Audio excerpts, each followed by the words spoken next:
and welcome back to Who's Views. And this review is voted by you. That's right, you, the Who's viewer. And the winner of the viewer's choice is the Dalek Invasion of Earth.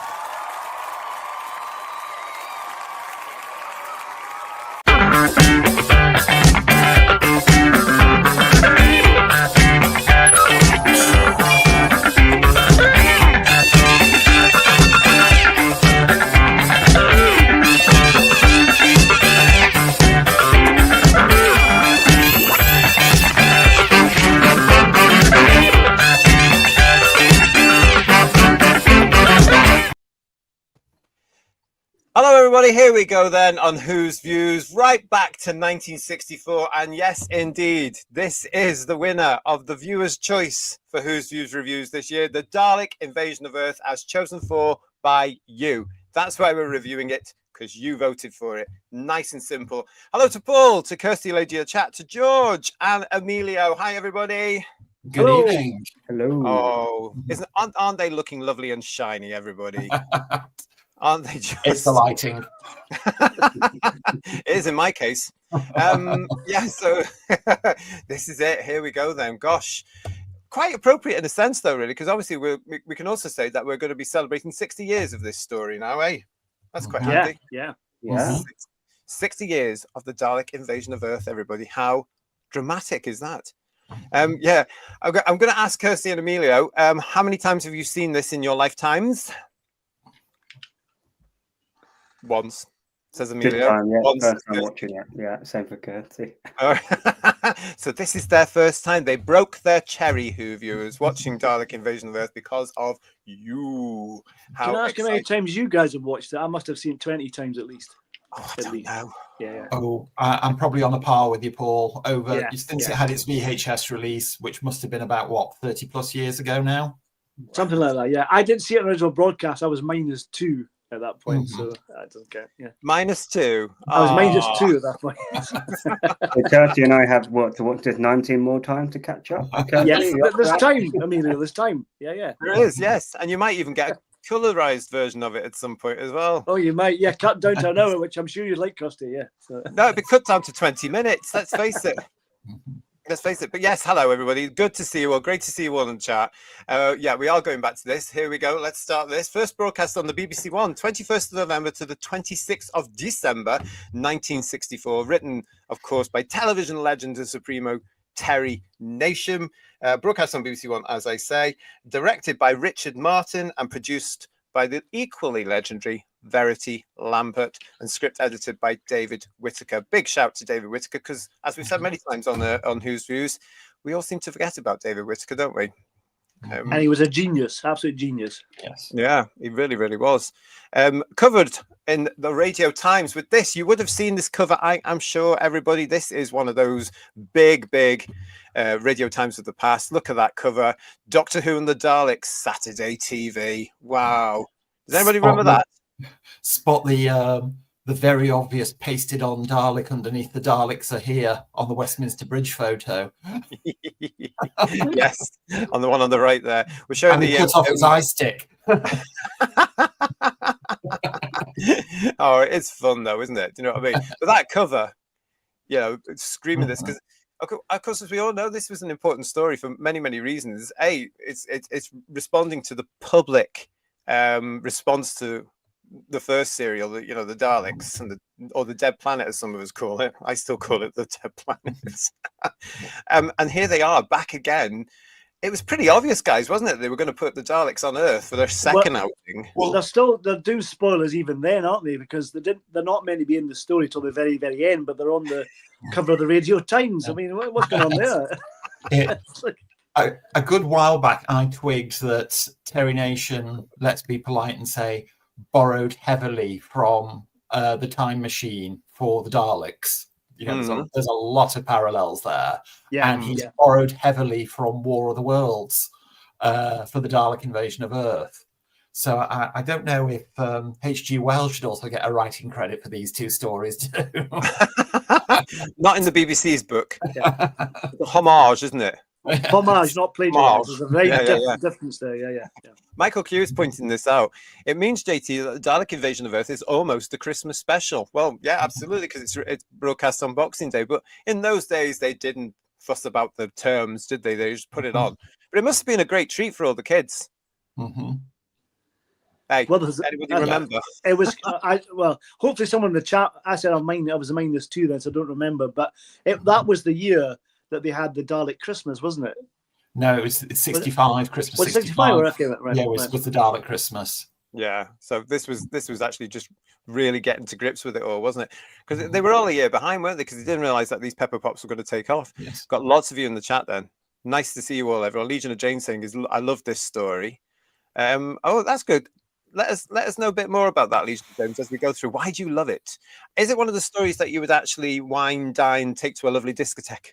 Is it Legion of James? Let us know if it's one of those. And Martin, hello to Martin McNeef. Nice to see you. I watched it for the second time earlier today. Oh, only twice. I'm disappointed. I'm feeling old, really. And Nibbles is saying, "Rebels have landed. This is our final warning." Yeah, that's when the Dalek clears its throat. Yeah, that's right. Yeah, it's like one of those things at the supermarket. The aisle on the aisle. Clean up on R5. Yeah. Hello and welcome to Entertainment Creator. That sounds very good. I think they should make a Lego Doctor Who movie. It's a matter of time. Well, they kind of have already. They make an appearance in the Batman Lego movie, so look out for them in that. Yes. Yeah. Oh, they do. Yeah. It's the Canal Image versions, though. It's the movie versions from Peter Cushing's for copyright reasons. But that's the Lego versions of Daleks, though. Yeah. Oh, there you go. Yeah. Carmen is with us. Hello to Carmen. Nice to see you. And we've got here Lex. What's Lex saying to us? Hello, Lex. The opening of episode 1, in which we see a Roboman in very much pain, ready to jump into the river. Soon after the Roboman dies, the TARDIS lands, seeing the Doctor on his own in the console room talking to himself. Actually, I really quite like this opening because that scene with the Roboman is very, very. It's very striking, isn't it, for a Doctor Who episode? Very dark. It's a terrific cold opening, and I think episode 1 is the strongest episode of the whole story, despite the fact there's practically no Dalek action in it at all. It builds a terrifically tense and eerie atmosphere. All the location filming is done really well, and it all builds up to that cliffhanger. Unfortunately, the other 5 episodes for me are something of a mixed bag. Yeah. So says George. I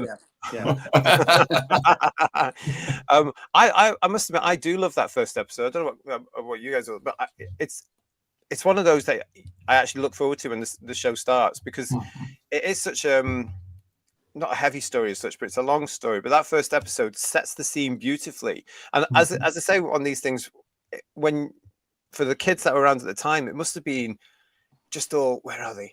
Where are they? Yeah. Where are they? Yeah. Where are they? Yeah. Oh, they must have been amazing. It is a great first episode, and it's a really grim story. But Terry Nation's great at setting things up. He's really good at scene setting, world building. And this first episode really is a great first episode. In fact, a lot of his first Dalek episodes of stories are really, really good, which is a trend. As I think by lecture, he's a page turner a little bit. So the first episode works like that. I think it's really good. You know? I mean, I think this standalone episode, World's End, is a strong contender for the best episode that Tay Nation ever wrote. Oh, and it really does set it up well, and it's helped by, as I said, a huge amount of location filming. The locations are really well used. The camera angles are really good. Terrific things like that map painting of Battersea Power Station with a nuclear plant next to it and the destroyer. Oh yeah, that's really good. That sort of thing, works really well. You can forgive the flying saucer; it's of its time. Hartnell, in fact, all 4 of the leads are so on point, and things like where Barbara's following one of the resistance fighters, not knowing where she's going. Jacqueline Hill just sells that so well, without a word of dialogue. The sort of potential danger that she could be in and being forced to go along with it. It all works wonderfully well, and it's a terrific 25 minutes of Doctor Who. It is, yeah. I think you summed that up quite nicely, actually, from our point of view. Paul Stenfer was saying to us there, guys, I remember buying this story on VHS. It was the first William Hartnell story I owned, and I watched it until the videotape wore out. The 2 video set was. Yes, it was. It was. Yeah, it was great. Absolutely great. It wasn't in a double pack. It was 2 separate videotapes, That's wasn't it? Yeah. It was, yeah. Yeah. The double packs came later. Mm-hmm. Martin is saying to us, love the first cliffhanger with that Dalek coming out of the water. Yeah. Well, that must have been a big shocker, wasn't it, at the time? And Stephen Braddock, hi to you. I read that. Oh, look at his little Dalek picture as well. I read that at the time. Viewers were furious that they had to wait to the end of the episode to see a Dalek to flood the BBC switchboard with complaints. Well, some things never change. But it's such a memorable, iconic Doctor Who moment, isn't it? It's like the invasion Cybermen coming down the steps of St. Paul's. It's iconic, isn't it?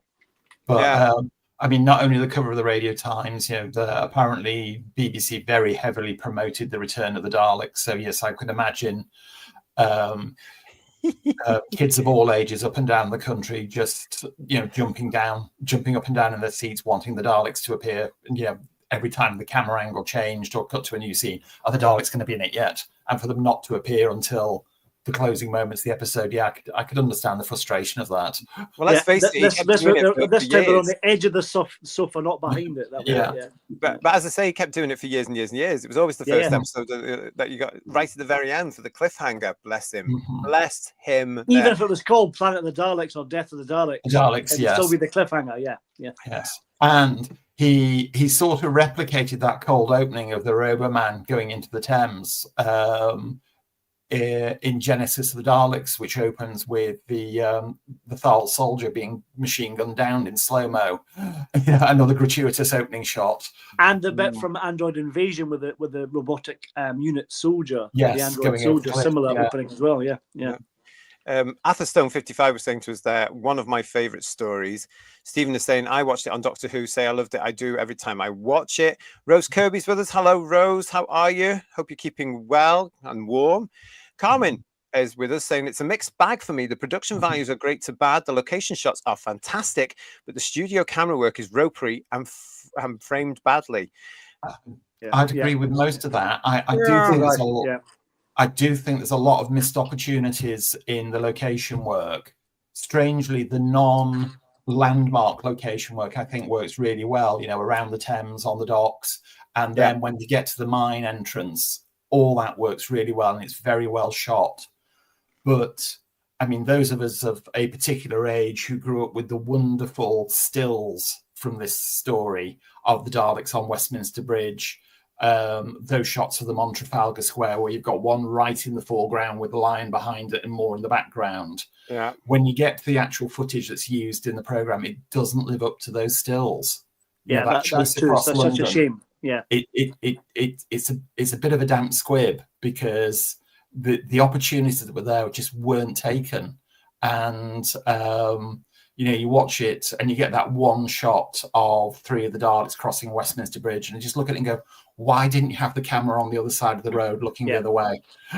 The shot where the Dalek turns up, you see Houses of Parliament, that works quite well. But it's a shame there's not, as you said, all the publicity builds up to that and you don't see it, which is such a waste. I mean, I think one thing, God, this would make a terrific movie, wouldn't it?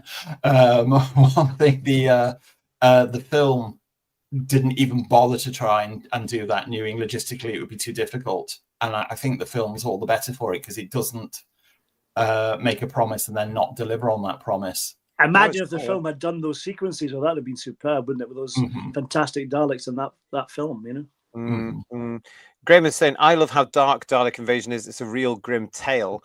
Entertainment creator, I feel like Dalek Invasion of Earth feels very realistic, like it's some sort of British Pathé video from the 40s. Probably used the same cameras. And Lee Smith, I seem to remember the book was great. The book, bless the book. Hey, Julianne's with us. Hiya, Julianne. This story has everything: mystery, drama, Daleks, action, and pathos. I love it. And that's good to know. That is really good to know. I love how dark Dalek Invasion is. It's a real grim tale, says Graham. And Paul Stenterford, going back to that moment, the Dalek rising from the Thames in the opening episode has to be one of the most iconic moments in the entire run of the show.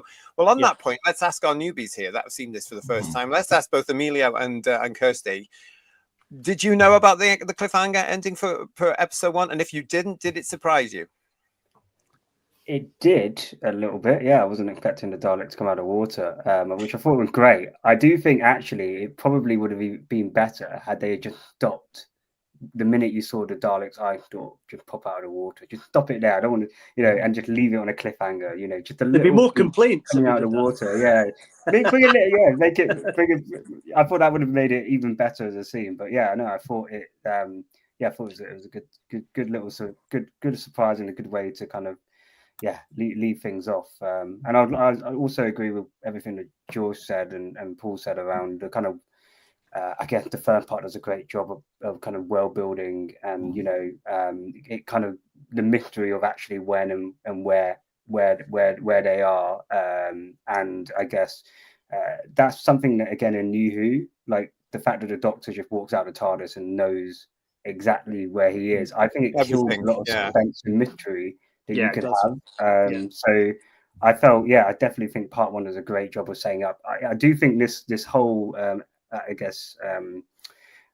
episode would have been amazing with the budget that Doctor Who now has right now to kind of really with the technology to really build this apocalyptic 22nd century I guess world that's been taken over by the Daleks. You could just imagine what they could do with it. It's such a shame because that's what the budget that we have now for Doctor Who should be going towards, stories that offer this kind of scale and really building out that world in detail. It's for what they did in 1964 is amazing, but I just keep thinking to myself, imagine what they could do in 2024 with the right writers, with the budget, with the technology. It could be, like you say, it could be a movie. You just need Terry Nation's script, really, and just because it's a superb script. Hello to Ionic Plasmoid. Wow, it sounds like a great band. Ionic Plasmoid. I like the TV serial better than the movie. They actually had energy weapons, not fire extinguishers. And Bill, hello, Bill, who's saying to a saucer of its time, it's a fantastic flying saucer for any time. Sponsored by Frey Bentos Pies. So, Kirsty, what was your about that ending of episode 1? I knew it was coming anyway because I've seen clips of it. So I was like, meh. Meh. I didn't like it. Oh, okay. Go on, tell us more. So I didn't watch it at 9:30 in the morning. I watched it yesterday around about 4:30 in the afternoon, and finished it when I came home this afternoon. I did episode 5 and 6, and I much would have rather seen the movie again. And I know the movie came from this, but I know now because Mr. Levy the chat was like, just think about the budget, because I was like, me about this, and I was like, I'd rather watch the movie. They did this on a shoestring budget, and the movie had a bit more money, but I'd rather watch the movie. This to me was like a blueprint, flesh out sort of let's mark it before we did a movie sort of thing, like a rehearse. That's how I saw it. The last 5 minutes between the conversation of Susan, David, and the Doctor were the best part of me. Everything else just bored me slightly. Fair enough, though. It's fair enough. When you watch it another 19 times, you'll change your mind as well. I mean, did you prefer the Peter Cushing version then? Let's ask that question. I would rather sit and watch the Peter Cushing movie all day, every day, than watch that again. Whoa, Dalek Eye, cover your ears. Cover your ears. Let us know what you think, Dalek Eye, of this particular story. Just before we move on, let's answer this to Rose. Rose is saying to us, hey, can you help? Where should I put Adventure in Time and Space? And where should I start it from? 63 to 89, then the film, 96 and 2008. Well, where should you put Adventure in Time and Space? In the bin, I would say. I mean, no, seriously, Rose, that's just it's just a sort of docudrama, isn't it? It's not part of the Doctor Who universe, as it were, really, in that sense, because it's a drama based on the origin. So I would stick it somewhere else on the shelf, basically. And should you start from 63 to 89? 63 to 89, then 96, and then if you're collecting the 2005 stuff onwards, that's a sequel series, if you like. So that's the way it goes. But Time and Space, it's not. It's a docudrama. It's not the Doctor, as it were. It's not the Doctor. Does that make sense, Rose? I think it makes sense, but yeah, whatever. There you go. Hope that's helped. What I did enjoy was the comment about a smack bottom. I was screaming, laughing. Oh, you would, absolutely. Well, they did things differently in the 60s and 70s, Kirsty. Yes, I know. But Kirsty, it wasn't just a smack bottom; it was a jolly good smack bottom. Yes, exactly. Yeah. Way! Oh, the good old days. No half measures. Yeah. To be fair, though, she was a very clumsy, stupid girl. She deserved a smack bottom. She I have to really say was, that. wasn't she? So, yeah. So And then the bongo drums when they're running, when Barbara's running, they're running through London, and it was like bongo drums playing at the same time. Oh yes, yeah. Georgie there was probably a busker just out of shot. Probably, yeah. Georgie Boy is saying to us, guys, due to looking after my mum, I only get the chance to watch you live between 8 and 9. It's an hour I really enjoy. Your banter and info is thoroughly enjoyable. Thank you. Well, thank you, Georgie Boy, and I hope your mum's all right as well. So send her all our love. I hope she's okay, and I'm glad you can tune in and join us. So yeah, fabulous. Nice to see you. And Captain Borsak's here. Howdy, folks, he says. Hello, look at you. Nice to see you. Oh, goodness me. Paul Richard is saying to us, I love the post-apocalyptic feel of this story. That didn't come across to Kirsty, though, obviously. Or maybe not even to Emilio. I wonder why. Because I don't know. I mean, with me, I like the feel. Yeah, the post-apocalyptic feel. I like it. But it's definitely a mixed bag for sure. Yeah. As a is it 6-parter? 6, yeah. Did it feel longer? Yeah. It did. I felt like the first 3 episodes were good in terms of pacing, but I don't know. I just kind of felt the last 3 parts it felt like it went on forever. And some parts it became slightly disenchanted. This is the first time I've seen a classic episode, and I was like, when is this going to finish? Do you know what? I think that's fair enough, though, guys, because I remember the first time I saw this was at a convention, and I was the same as Kirsty. I don't know. I must have been about 18, 19, 20, somewhere around that. I can't remember that. And they were showing it on a smaller screen. And after the first episode, which really caught me, I did sort of get a little bit sort of like, oh my. And do you know what? I think it's because of the point that Legion of James was making. And this is what could actually... A lot of us might be in the same boat, because Legion of James thing, I'd obviously seen the movie version before the original. I remember being quite taken aback at how much darker and sinister the original was. And it's probably one of the reasons why I love it. Do you know, I think that's a very valid point, isn't it? Because having grown up with the colour version with Peter Cushing in it, this was a massive culture shock when you got to see this. It's a bit like listening to the Genesis of the Daleks record and watching the 6-parter. It's almost a similarity that where the missing bits. I don't remember that bit when you watch the movie. But this is very, very dark, very violent. I saw part 5 back in '82 at a local group meeting, and that episode in the mines is superb. And the violence in it, it's harrowing. The bit the poor man, is it Larry and Phil? The bit where he's trying to bring him back for being a Roboman, and he can't break through, he can't get through to him, and he kills him with a machine gun. That's horrible, absolutely horrible. And this is kids' TV, everybody. Yeah, exactly. Yeah. I think one thing for me, certainly, about a serial called The Dalek Invasion of Earth, and episode 2 is called The Daleks. It's actually quite Dalek-light. The emphasis is on the human side of the story, the resistance fighters, and at times it seems as if the Daleks are almost incidental. And to me, that works against it. To me, it should be a lot more Dalek-y than it is. I mean, for all its faults, the chase is very Dalek-y. Yes, the Dalek Master Plan is very, very Dalek-y, apart from episode 7, obviously. Whereas this one, the Daleks are very much secondary to everything else that's going on. I think, David Whittaker should have turned around and said, no, we need to Dalek this up a bit, Terry. Let's have some more Dalek scenes here. That's something you don't hear every day. In this one, they're quite weak, I think, because the voices are quite poor. So they're not much of a presence. They sound a bit like Peter Sellers or Spike Milligan doing a Goons character, you know, Yes. the voices are just really, really odd, you know. And as Emilio said earlier, I mean, some of the framing, particularly in the studio shots, is really, really lackluster. You know, the scene where, you know, you get that scene of Hartnell breaking out of the prison cell on the Dalek spaceship, and he's absolutely on point, you know, being very, very doctory, and then he escapes. And 2 Daleks rush in, and you just about see their sucker arms as they're menacing him. So there's no menace in the picture whatsoever. Yeah. And it's like, you know, you've got 2 Dalek props there, move them in closer, have them, you know, physically jabbing the people who've just escaped and pushing them back in the cell or whatever. That section before that, where the Doctor works out the puzzle.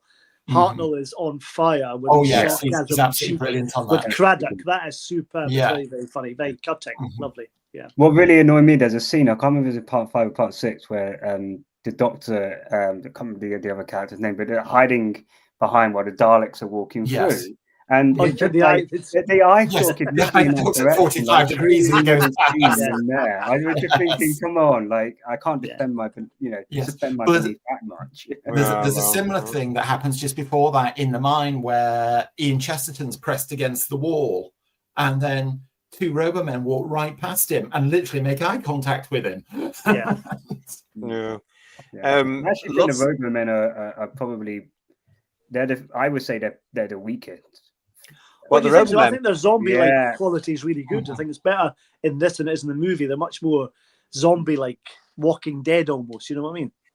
Yeah, in the movie version, they're a bit more comedic, aren't they? Because they have to be at one particular point. And more corporate as well. So the Daleks have put like a corporate mark on them a bit. Yes, they have. Yeah. I think here, I like the way they're presented here, even with this huge big hat thing on. But I do like it here because I think they're a bit more menacing, to be honest. Yeah, I agree. Yeah. A bit scary. Yeah, a bit more sort of like that's what could happen, because that's a terrifying concept even now, that you could be robotized in that sort of way, you know, and you're not quite dead and you're not quite alive. That's still quite a horrible thought, isn't it? But I think the concept of them is menacing. I just think the execution. I think they're just not. If you're gonna have less Dalek, they need to be more of a threat. Like the human could run rings around them quite easily if they wanted to run away. So I just don't think they offer enough enough threat in that aspect. And also I just kept thinking this is too similar to like the Cyber. I'm thinking of the Cybermen all the time. They're very like the Cybermen. Very much like it. Yeah, exactly. So they're not they don't offer anything that's unique or something that's a bigger threat. I like the concept, but I think the execution just lets it down, really. It's an interesting point you make there, because I love that point, because at this point people are going, what's a Cyberman in real time, you know, because they haven't arrived yet. Really. Hello to Mark Greaves. Big budget doesn't guarantee good story, as we now know from today's stuff. And Stephen Braddock is saying the Dalek coming out of the Thames is still iconic 60 years later. Of course it is. It absolutely is, isn't it? Yeah. Another thing that I thought, going back to the Dalek coming out of the Thames, the shot starts with it already with the dome and a little bit of the neck bins emerged. And for me, it would have been so much better if the shot started and you saw it actually break the surface, so it was completely submerged, as it is in the film. It breaks the surface and comes forward. The fact that it's already proud of the water when you see it, I think, does take the edge off it. It's done much better in the film. The way in the film it comes out of the water at such a rate as well. It's really fast, which is well, probably the resources. It was on. I believe the TV version, it was on a railway track on a rope, and people were doing this, pulling it out. Whereas when the film was done, it was attached to a big industrial winch, which pulled it out a lot faster. Yeah, and she had a tough time with it. Oh, winch, not wench, right? Okay. Yeah.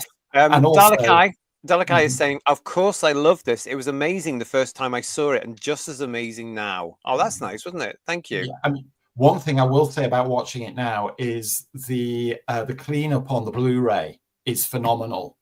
I mean, the DVD was good, but the Blu-ray takes it to another level. It's really, you know, it's really got the wow factor, how shiny it is on Blu-ray. Mark is asking, Paul, was the Dalek Invasion of Earth what moved to from a successful children's program into a national phenomenon? What do you guys think?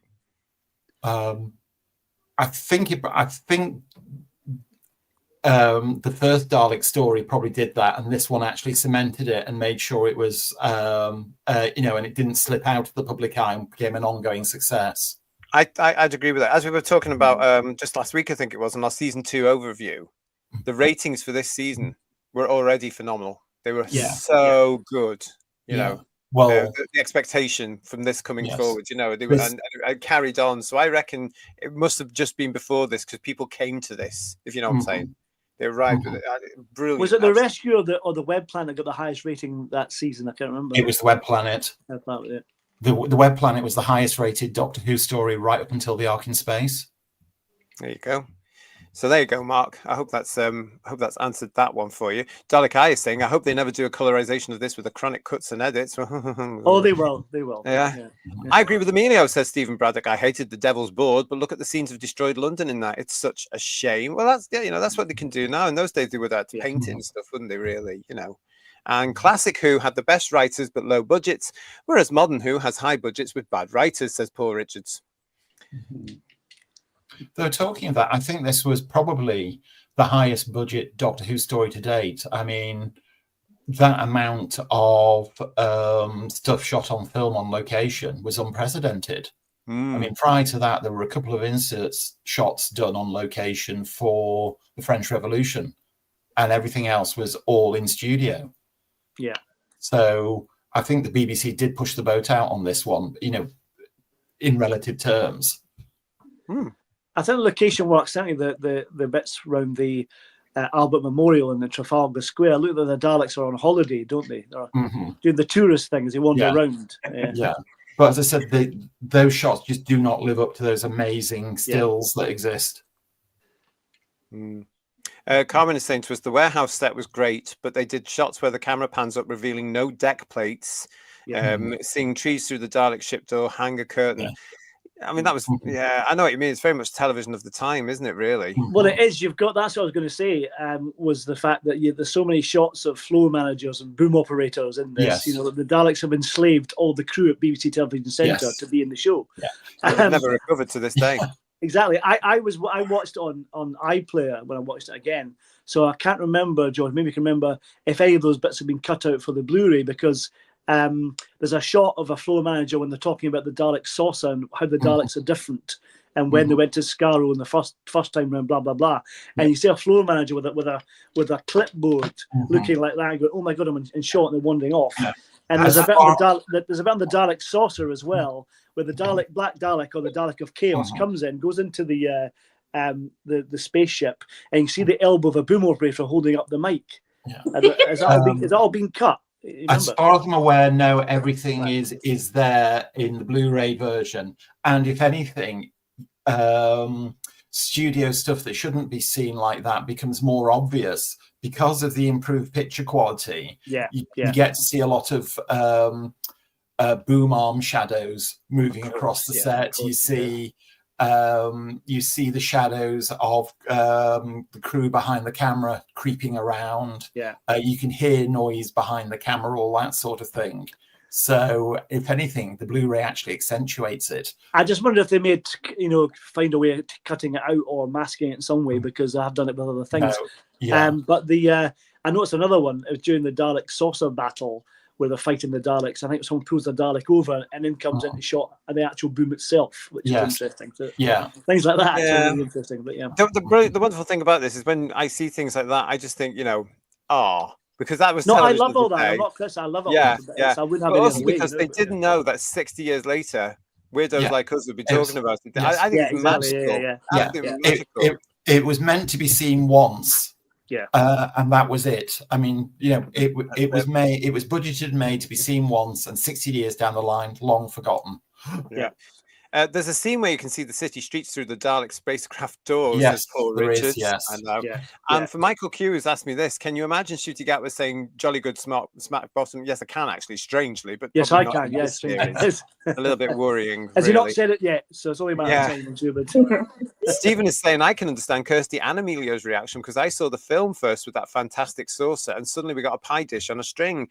Well, in its defense, the actual movie version was that as well, to be honest, because you can see the strings now, can't you? It's brilliant. But one thing one thing about the TV version, the DVD and the Blu-ray version, is the enhanced CGI effects replaces the Dalek saucer, and the original one from the early 2000s has been ported over to the Blu-ray, but it's been very sympathetically done because it looks like it could have been done in the 1960s, just on a much bigger budget than BBC had at the time. The design of the saucer is very, very good. Again, it's in keeping with the rest of the thing. It copies the shots exactly. It follows the same tracking that the saucer does, etc. And actually, if you click over, it really does enhance it and make it, adds to the experience of watching it in a big way. Yeah. Paul is agreeing what you guys were saying. That I wish the Dalek voices were a bit stronger because they sound a bit squeaky. Well, if anybody's watching us now, you can guarantee that a certain person will be putting it in to redub it now. I guarantee you. And the just on fan site was sorry, Judge, hang on. There was a huge gap between when I saw the movie and the serial, so I can be a bit more forgiving. And Dalek Eye, who was watching it at the time, of course, says to us, if you are binge watching this, it could be a bit of a slog. But we watched only 25 minutes every Saturday night and could not wait for the next episode. Oh. Yeah, I think I recommend next time, Kirsty, you watch a black and white one, watch it one episode at a time, definitely. I agree with that completely. Yeah. One thing on the Dalek voices that was mentioned there, when I watched it the other day to refresh my memory, I've got nothing to ground this or back this up with, but I wondered if it was a deliberate choice to make the Dalek voices as they were. Because the preceding story where the preceding Dalek story where the Dalek voices were so much better was less than a year ago. It was the same people who did it. It was the same voice artists.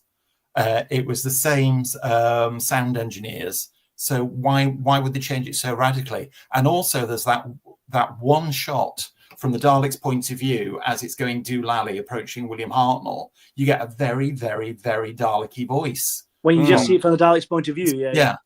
So I'm wondering if somebody's thought, where William Hartnell has that line, which is something like, when we were on Skaro, it was a million years in the future. They were very different Daleks. I wonder if somebody said, to accentuate that, these Daleks are a bit different. Should we play around with the voice a bit? It could be that.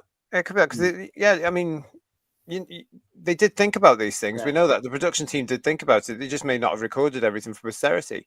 But it could well be. It could just be that they couldn't remember how to use the blooming thing from the year before. I don't know. It is a shame because in The Chase they're much better, and Master Plan as well. Well, it could be because they decided they didn't work. But when you got to The Chase, apparently Peter Hawkins, who did voices for the first movie, when they got to The Chase, said, we did it like this in the movie, reset the ring modulator and did the really big, deep, boomy voice. And BBC went, we'll do it like that. Well, it could be that as well. Yeah, thank you. God bless him. Lee Harrington saying, Robomen are mere shells and no chance of redemption. It's so frightening. And Leo James Ward, nice to see you. It's an epic. The Daleks are all the more sinister for being the background menace. They have turned the human race in on itself. Robo control or not, the Daleks are at best when they are parting of the ways, menacing or scheming. I think what sells the Daleks a bit in this and makes them scary is the human reaction to them. There's lots of, I think Jack Craddock and David Campbell tell the kind of backstory, how the Daleks arrived on Earth and all that world building they do. That works really well, and it sets up how awful it's been where the Daleks have been invading. So you get all from the human point of view, makes it scarier, I think. I think the couple of attempts at turning the Daleks into comedy figures in this kicks the legs from under that a bit, where you've got the Dalek talking to the headless mannequin in the museum. And also there's that scene where the Black Dalek or the Saucer Commander says to another Dalek, give your report, and that Dalek trundles forward and goes, give me the Dalek that can't do maths on The Chase anytime. That's what I think that's one of the things that let some of the Daleks down, because they try to give them characters, don't they? They try to make them some sort of robot, which gets phased out, especially in Troughton's time, doesn't it? So later on, it just gets phased out there. Bill's saying to us, guys, watch this for the first time this year as part of a marathon. Well, how can you watch it while you were running? Or eating a chocolate bar. I mean, Incredibly dark for a children's show in comparison with Cushing's films, as we're saying there, absolutely is. And hello to G35 who's joining us, saying most six-parters drag a bit in the middle, but it's nice to see location work here. Hartnell is great throughout, although I like Peter Cushing, but always thought he was second-rate compared to Hartnell. Hartnell first, everybody. Yes. I mean, he is brilliant in this, isn't he? He is. He's for me, he's one of the high points of it. I mean, he really. He really sells his cantankerousness, all the elements of his character, his arrogance. The goodbye scene between him and Carol Ann Ford is just so poignant and so beautifully done by the two of them. We'll come back to that a little bit later on because I want to talk more about that later. But I like Hartnell's performance throughout this here because he's absolutely. I don't know what Emilio and Kirsty think about this. Watching it fresh, as it were. But do you get the impression that he's been around for quite some time in this portrayal of the Doctor? Oh yeah. Yeah. Oh yeah. Yeah, definitely. He knows what he wants and he knows what to do. And it is that kind of typical hero that you get worried when they're in danger, but with that sort of naughty schoolboy twinkle in the eye or that things are going to be okay. The darkest of time. I don't know if you felt this way, but when he's out of episode 3, I think you really miss him. I think. Yeah, it's a great shame that he sustained an injury filming the previous week and had to take some time off, and it's very obvious that he's been very hurriedly written out of the episode. I mean, I just still can't get over the fact this is his second year. Yeah. This sort of thing. I mean, did you get that impression as well, Emilio? The same as Kirst? Yeah, I think more than any of the Doctors, you get a real sense of still mystery from him as a character. And I love seeing the Doctor using his walking stick as a weapon. I mean for bashing Robomen. Yeah. Exactly. Yeah. Get down. So, but I think he's but he has the grumpiness, but also the charm that goes with it, right? So he's a bit grumpy, a bit obnoxious, but he as you say, got that twinkle in his eye. I think you can see the foundations of what the Doctor became, post Hartnell. You can see all of the different elements of his character that you start to zoom in a little bit more with different Doctors and certain elements of them, but he gives all of them the foundation to go off. So. It was I've only watched one of a Hartnell stories, so it's good to watch the second one and see him a bit more further on. An Unearthly Child, so I hadn't actually watched anything post that, so it was interesting to see. When he stands up to the Dalek when it comes out the water, that's a magical scene as well. That is brilliant. That is absolutely brilliant. He's just so, hang on a minute. He's so in command. Yeah. But I also think, hi to Dave Harding is saying, I saw both Dalek feature films long before I knew there was a TV show called Doctor Who. And it wouldn't be until the 1980s that I got to see the original TV versions that the films were based on. Yeah, so let us know what your reaction were to the original thing. But yeah, that bit where I love the fact, I'm watching this back, I got this again. I love the fact that Hartnell knows the kids like this thing. And I'm going to be really up for this. I'm going to be really confident, and on behalf of the children, I'm going to put this thing in its place, and I'm going to be bugger off. I love it. I mean, that shot in episode 6 where, again from the Dalek's point of view, where he's staring down the Dalek, hands on his lapels, doing all this sort of stuff. I mean, that is his Doctor in one shot. It really is. It's very reminiscent of that scene in the War Machines, the cliffhanger for part 3. I think it is very good. Yeah. Oh, he replicated that several times, but I mean, this one particularly because he was having a standoff with the Dalek. I think is probably the best one. But the children would have loved it as well, surely, Dalek Eye, because there's their hero. And let's face it, Hartnell's Doctor was a massive hero to a load of kids there, millions of kids, and there he is with their favourite baddie. And he's not having any of it. I think the children must have loved that every Saturday tea time when they're having the fish and chips. You know what I mean? It must have been fantastic. Legion of James saying the Dalek voices were the only slight letdown here, but by no means affected the overall enjoyment. And Anthony Green, I'm eagerly awaiting the arrival of the season 2 Blu-ray set. I'll rewatch them. I'm the same, Anthony, as you know. Yeah, one of the reasons we're doing this in the season 2 overview is because the standard edition of the Blu-ray is coming. It's sold incredibly well. It got to number 1 for a couple of weeks there, with on a re-release in the Amazon charts. So it's done very well, and a lot of fans buy it. So we're going to be able to go and look at it again when it comes through in the next couple of weeks, and go and look at all these little things that George and Paul are talking about here. Spot that boom. Oh, a new quiz show. I'll just make a note.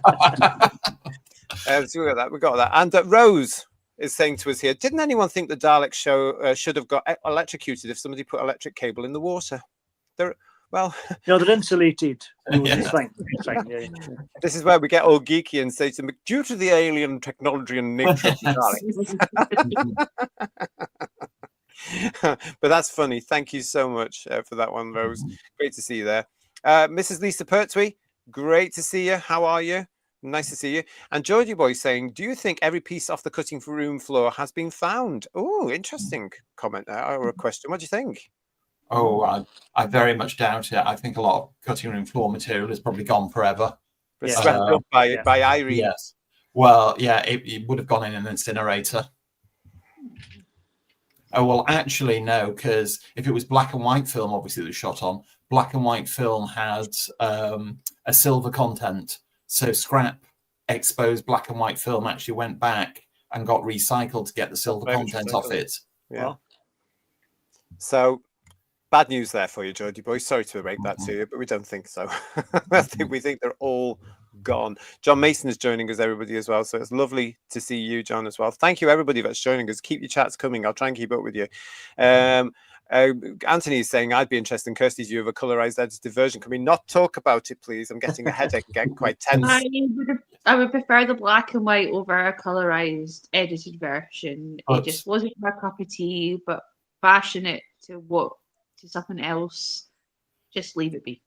But there's already a color edited version called Daleks Invasion of 2150 AD. Exactly, and that's why did they bother doing the Daleks as well? It's really stupid, wasn't it? Like, well, it would be really. Already. It would be, yeah.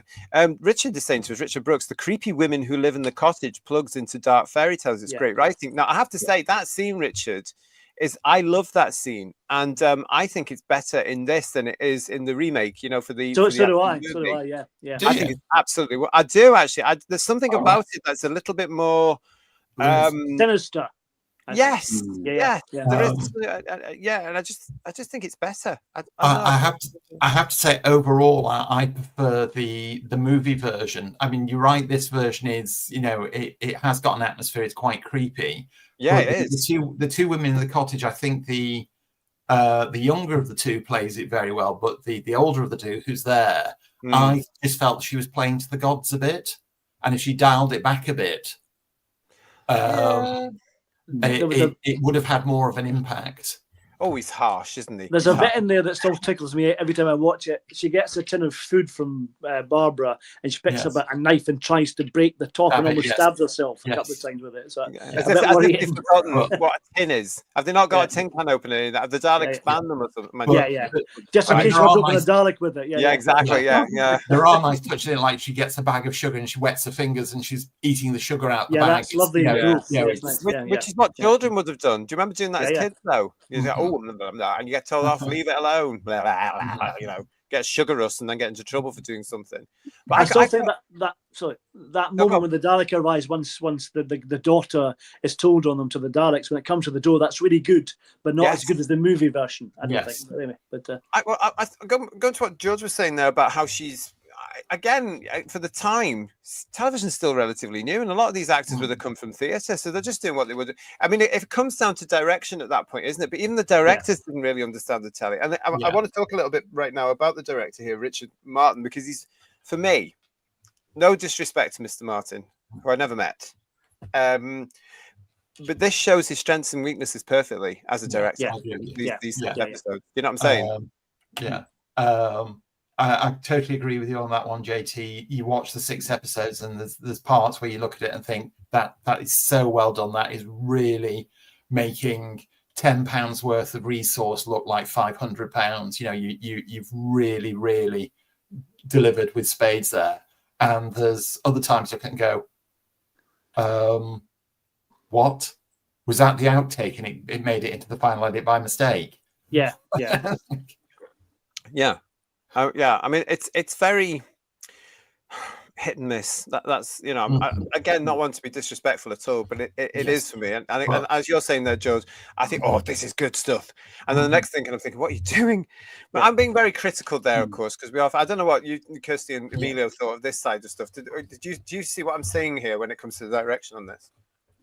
Yeah, it's a mixed bag. I agree. I think the cottage scene, I do think they could have made it a little bit less obvious that they were going to turn them in. Basically, I think it was the shot where the lady who goes obviously to get the Dalek, she closes the door, and it's the way the camera kind of zooms or pans in a little bit on, like she looked a little too suspect. Had they just done like a normal walkout normally, then and then surprise, they're actually gonna kind of turn them in, would have been even better. But I do think that whole scene does fit very well with the kind of theme around some people will prioritize survival over and turn on their own, basically. So I thought thematically it worked really well, but they could have made it a little bit less obvious with the directing. I wonder if it's because, did anybody ever meet him in the chat? I never met Richard Morrison, and I've only seen limited interviews with him, i.e. the things that were produced on the DVD. Well, there's more on the Blu-ray to come when you get it. So right. Well, I wonder if his direction style was very much down to get it in the can by 10 o'clock. Because if you look at, to me, the chase is exactly the same. There's some really good bits in the chase, there's some really awful bits in the chase, and again, it was Richard Martin who directed it. Yeah. And I think as well, not to be too mean to him, but I think the Daleks is a success because it was half directed by Christopher Barry as well. So it's a mixture of the two, and it helped carry that a bit, I think, But also, if you look at the surviving episodes of the Dalek Master Plan, which were directed by Dougie Camfield, and compare and contrast to this and the chase, it's like a different show, isn't it? Yeah, it's a world of difference. Yeah. No, yeah. These are good points. These are good points, but I think it's a shame. I think it's why. But there are pressures in terms of making it, and some people cope better with pressures than others. I think it's a discipline thing. I think Douglas Camfield was really organised. I don't know how organised Richard Martin was, but there's definitely a difference in their style of direction, isn't there?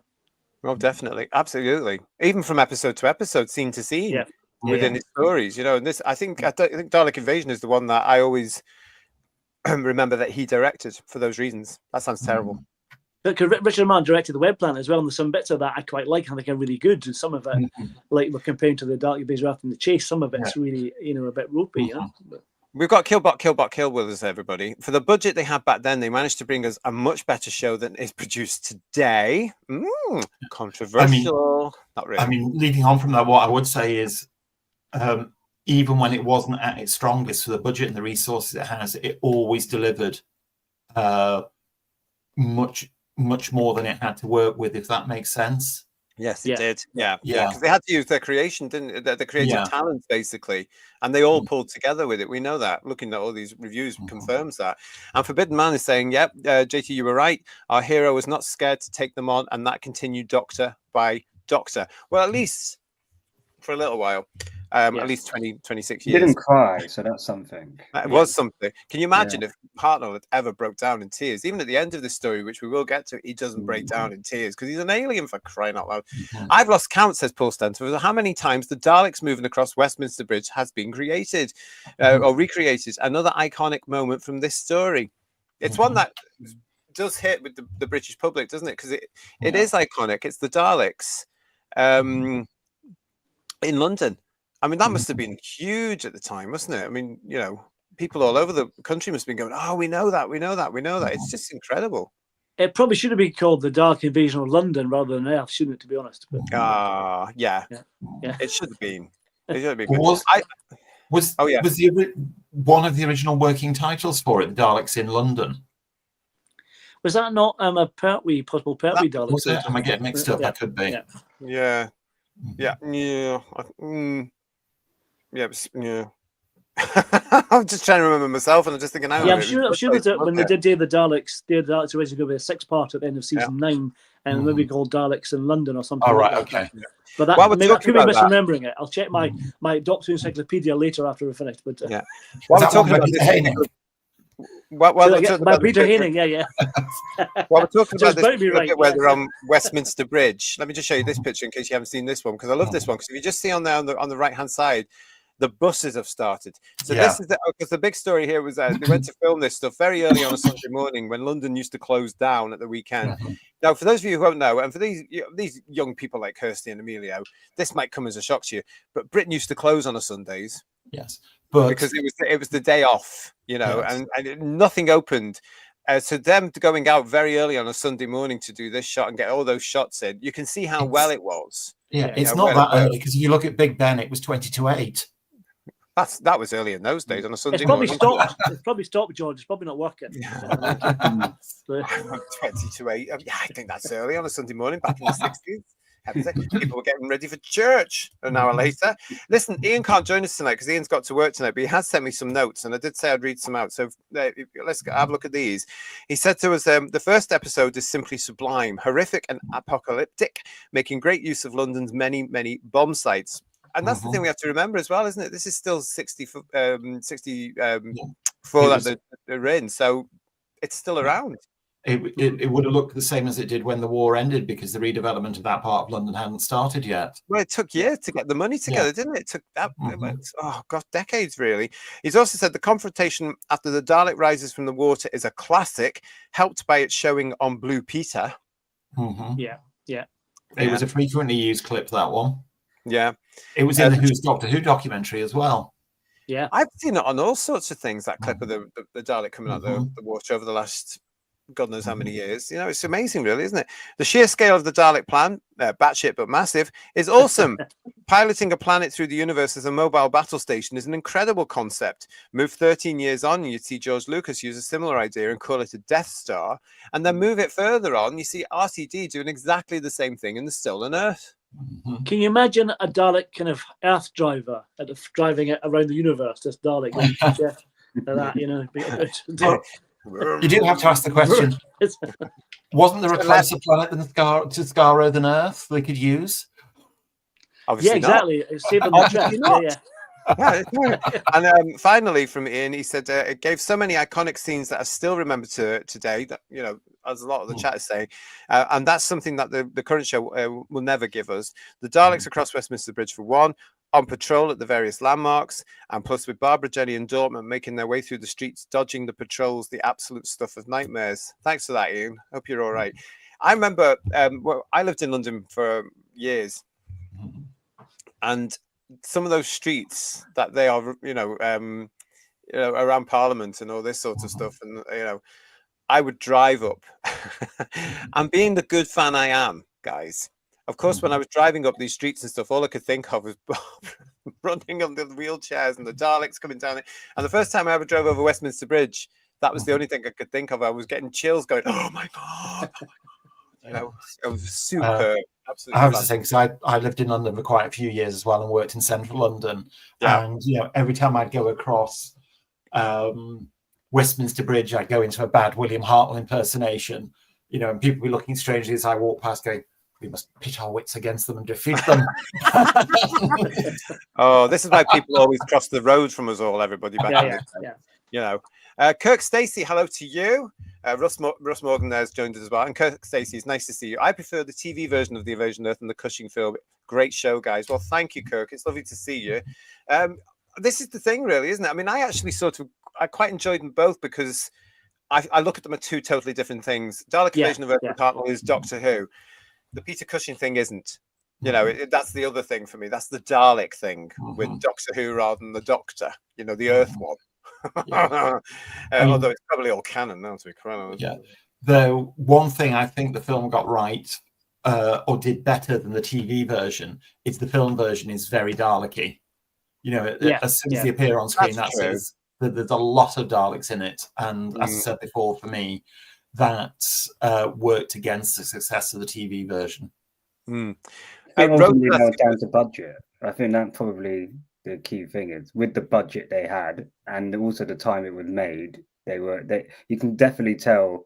They were obviously limited in what they could do. So it kind of almost, if I was just looking at it in isolation on its own, I think you can almost give it a slight pass for the fact that it was made in 1964 and the budget was a lot less.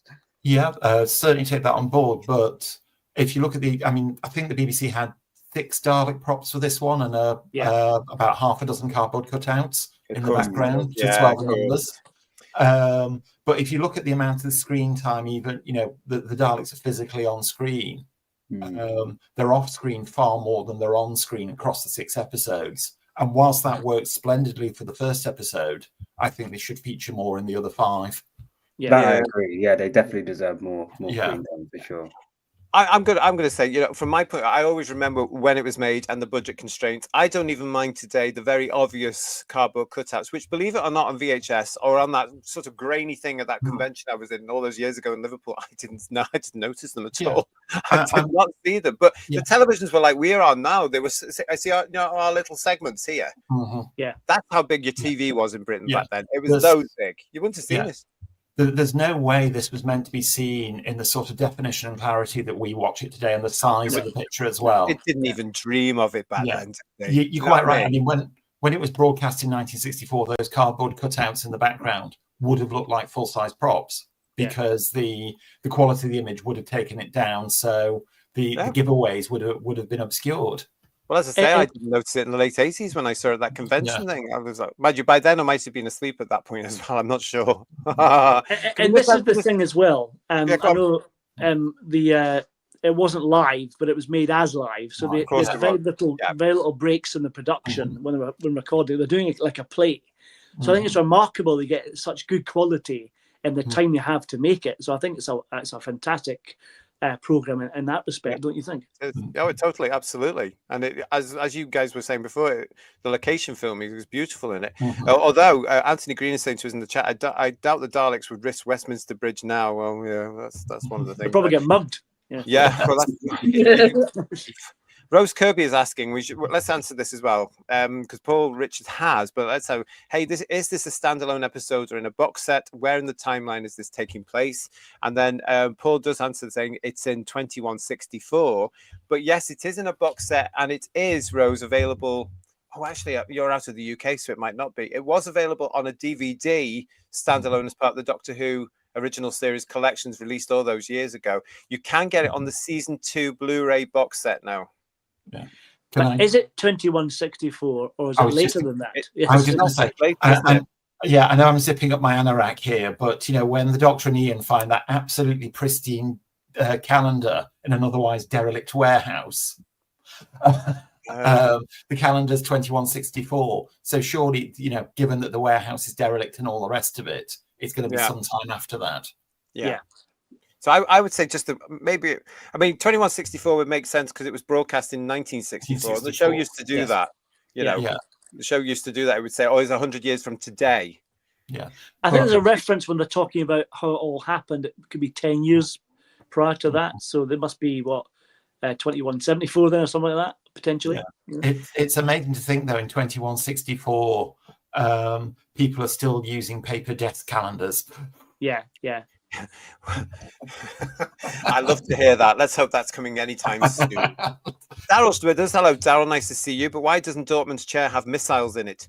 Perhaps RTD can fix that when he has colorized it. It's a good point, though, Daryl. Daryl's, if you haven't seen it, he has drawn a superb version of his own imagining of a Roboman. It's very scary. It's good. I think it just goes to show that people in wheelchairs aren't all evil, Mr. RTD. Exactly. Yeah. Has he never seen A Man Called Ironside? Surely he must have done. Oh, Ironside, yeah. Cannon. Cannon in a wheelchair, was he? I think he was, wasn't he? Was he? I don't know. Can't remember. It's too long ago. This was 1964, and a certain person was 6, I think, or around about that, wasn't he? Yeah, he can't. That's the thing. How can he? No, he wasn't. Sorry, I take that back. How can you profess to be a mega fan of the show? Come out with quotes like that when, if you actually watch the show, there's always been a mixed bag when it comes to wheelchair characters of both good and bad. In the same way, normal people, you will get good and bad. It just baffles me that someone who's watched the whole catalogue of Doctor Who can come up with what he says. doesn't make any logical sense, does it? Really? It's utter nonsense, isn't it? Yeah. And it's also like strong female characters. Barbara in this is she's great. I mean, she's intelligent. She's a fighter. She's no slouch. And RTD would have you pretend that strong female character didn't exist until Rose. So let's come to that. Let's keep that thought right there. Let me just read out this one, and we'll come back to Barbara in a second. Emilio, okay, now you've introduced Barbara because I want to talk about her. Rodney Strickler is saying to us, "How about Ian's suit that pretty much makes it through the entire story without any muss?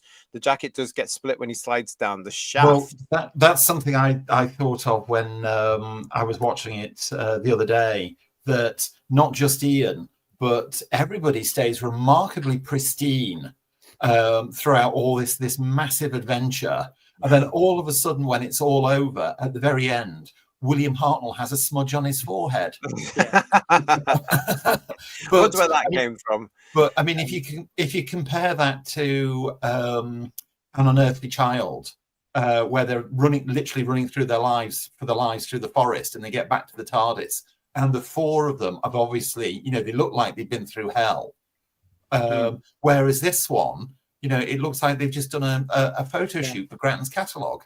I know. It was a mere scratch this time, wasn't it? Julianne is saying to us, the leads are all great in this Hartnell, and Hartnell is brilliant, and Jacqueline Hill proves that female companions could be intelligent and brave decades before the pervasive girl boss culture that Emilio was talking about there. And this is the brilliant thing about this, isn't it? Because I forget sometimes, especially after we've just recently watched the Cushing version, where the Doctor or Doctor Who in that takes more of a prominent role, really, in a sense. But I forget about scenes like this with Barbara. And how good is she in this? This is the bit where she's making up the time. She's going blah blah blah blah blah. And I love the fact that Miss Wright here is so confident now because of her travels, and she's aware of what the Daleks are, what they can do, but that enables her to be more confident. What a brilliant scene here from Jacqueline Hill. She's really good. Yeah, she comes up with the loads of different solutions, right? Obviously at the end, but it wasn't her solution to disguise themselves as Robomen, basically. Her Dalek impersonation, the voice is good. I catch the Dalek. She does a great job. Yeah, exactly. But it goes to show a woman that's using her brain and always being, let's find a solution to the problem. Basically, she's not there like the other lady that I think good contrast. The lady that she's with for Jenny. Jenny, that's it. Yeah, she's almost like the polar opposite of her, basically whingy, a bit moany, very pessimistic. So I think the two really work and balance each other quite well as a pairing.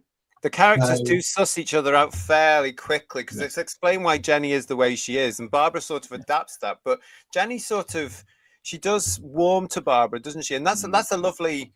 I mean, the actresses knew each other; they were mates, weren't they? Let's face it. I love the fact it comes through the performance eventually as well, where the characters sort of become matey as well. I like that. Yeah. Anne Davis, who played Jenny, became lifelong friends with Jacqueline Hill after they made this. Yeah. So I did wonder, Jacqueline Hill must have had enough hairspray in her bonnet to stop an army. The whole room in the TARDIS. It's like she's wearing a helmet, isn't it, to be honest? There was a whole room of, what was it, Sunkist or Sunlight or whatever it was. Remember the old gold one? In the TARDIS, and she sprayed it so much, it was her that caused the ozone layer in all various windows. That's what it was, yeah. It's like her own personal force field, isn't it? To be honest? That's why she was so brave against the Daleks. You can't. I mean, the greatest moment is like when she goes Grand Theft Auto style and she moans to Dalek down. I love that. That's great. That's a great scene. That's a historic scene. There is some brilliant scenes here, and the lead's really going for it as well, so it's fantastic. John Mason said it's so grounded and realistic compared to the new stuff. And Paul Stenterford, I love how the Daleks were shot with tilted angles in this story. Yeah, a few years before that American thing with the bat came in. And Richard Brooks is very excited to be receiving his season 2 collection. So am I. Not long to go. It's out in a couple of weeks, isn't it? Yeah, you'll love it. You'll really enjoy it. Yeah. The Dalek Invasion of Greater London, says Richard Brooks, that he thinks that's funny. So that's fair enough. And what have we got here from Lex?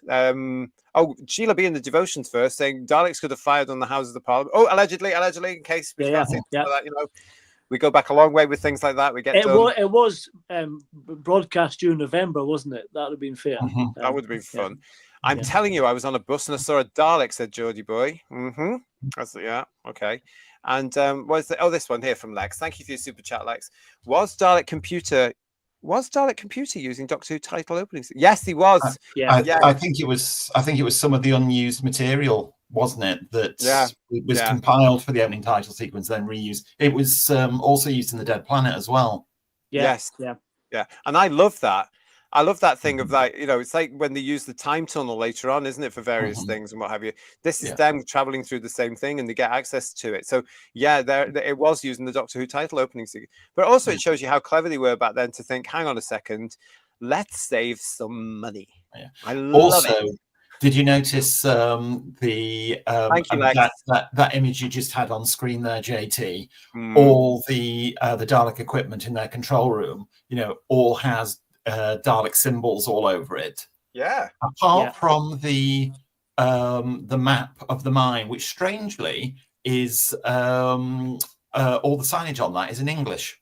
It's like the London Underground. Yes. I love the way they just. It's brilliant. This is a gift for them because they just reused a lot of stuff from the first one. They're from the sets from the Dead Planet, certainly. Yeah, and they can say, well, that's continuity, folks. Yes. Exactly, or recycling. I quite like the way the Daleks are built in this. And George, maybe you can answer this. Did the film people take this design with the bumpers as a way to take the Daleks forward? Because obviously they didn't have these bumpers originally, or the discs on their back. So it's interesting they didn't have any of that. But I am going to go into Anorak Overdrive here, but did you notice?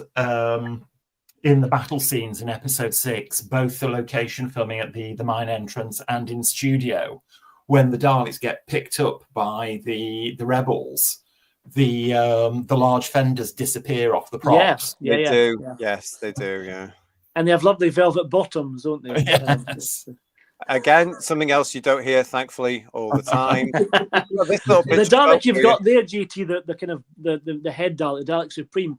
Interestingly, it's got black bits on its skirt and kind of silver bits, and then the black Dalek later on is completely black. Is that the same Dalek prop, or they just painted it up later on in the show? I did read that apparently it was supposed to be all black for the previous episode where it appears, but it wasn't ready in time. Right. So it went out and tried to make out it, because that was known as the Saucer Commander Dalek.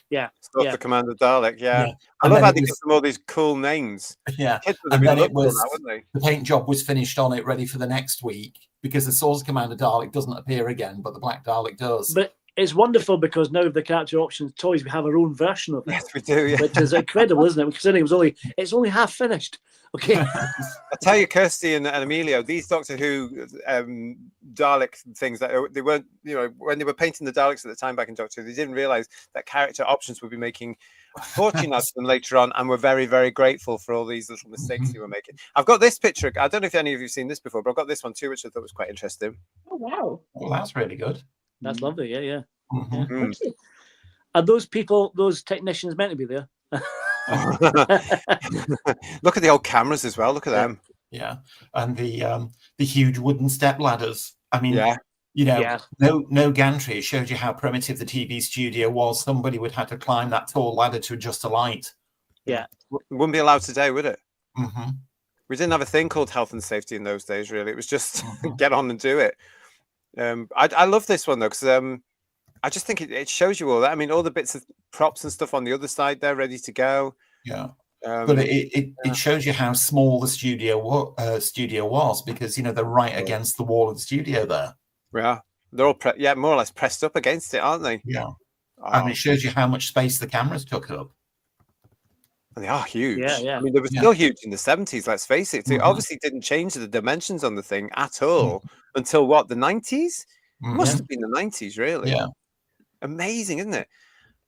I love old pictures like that. Hello, everybody. You're watching us here. Whose Views Reviews.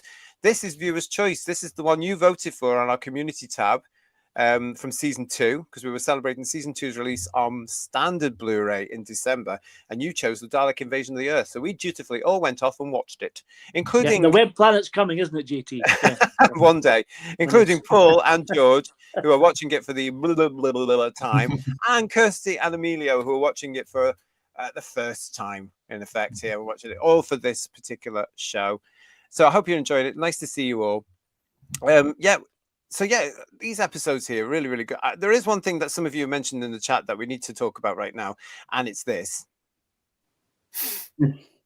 So this is famous, isn't it? The Slither is famous here, and you can see why it is really. I mean, Dalek Eye in the chat.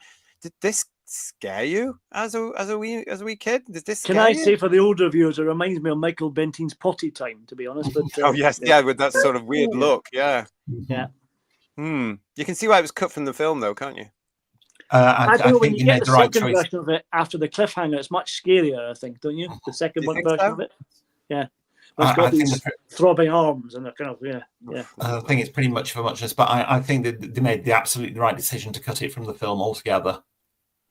Yeah, absolutely. I think so. Bless. That's all I'm going to say. I seem to remember that the Target book, can't remember if it explicitly said it or inferred it, that the Slither was the Black Dalek's pet. Yeah. Yes. Like it was Fifi and Target, Happiness wasn't it? Patrol, that kind of thing. Yeah. Yeah. I don't like this from Forbidden Man. The Slither reminds me of my mother. Well, that's not very nice, is it? Oh, she's scathing. Thanks for that, Forbidden Man.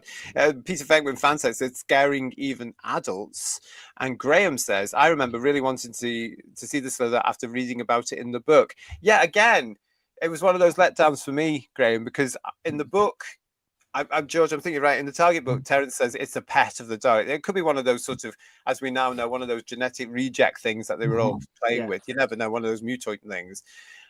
And then I saw it, I remember thinking, oh, okay, interesting. There are bits around that section which are quite scary. The howling noise that the Slither makes is quite unnerving, isn't it?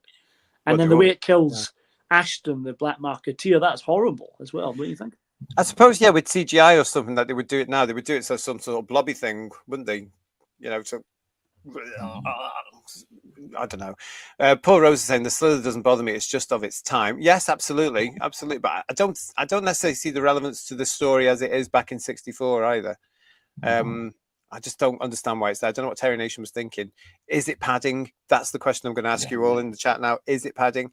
And TARDIS Travel said the Slither was scary from what we saw, which was very little. That's one of the things when you got something dodgy and it's supposed to be scary, don't show it or show little of it, you know?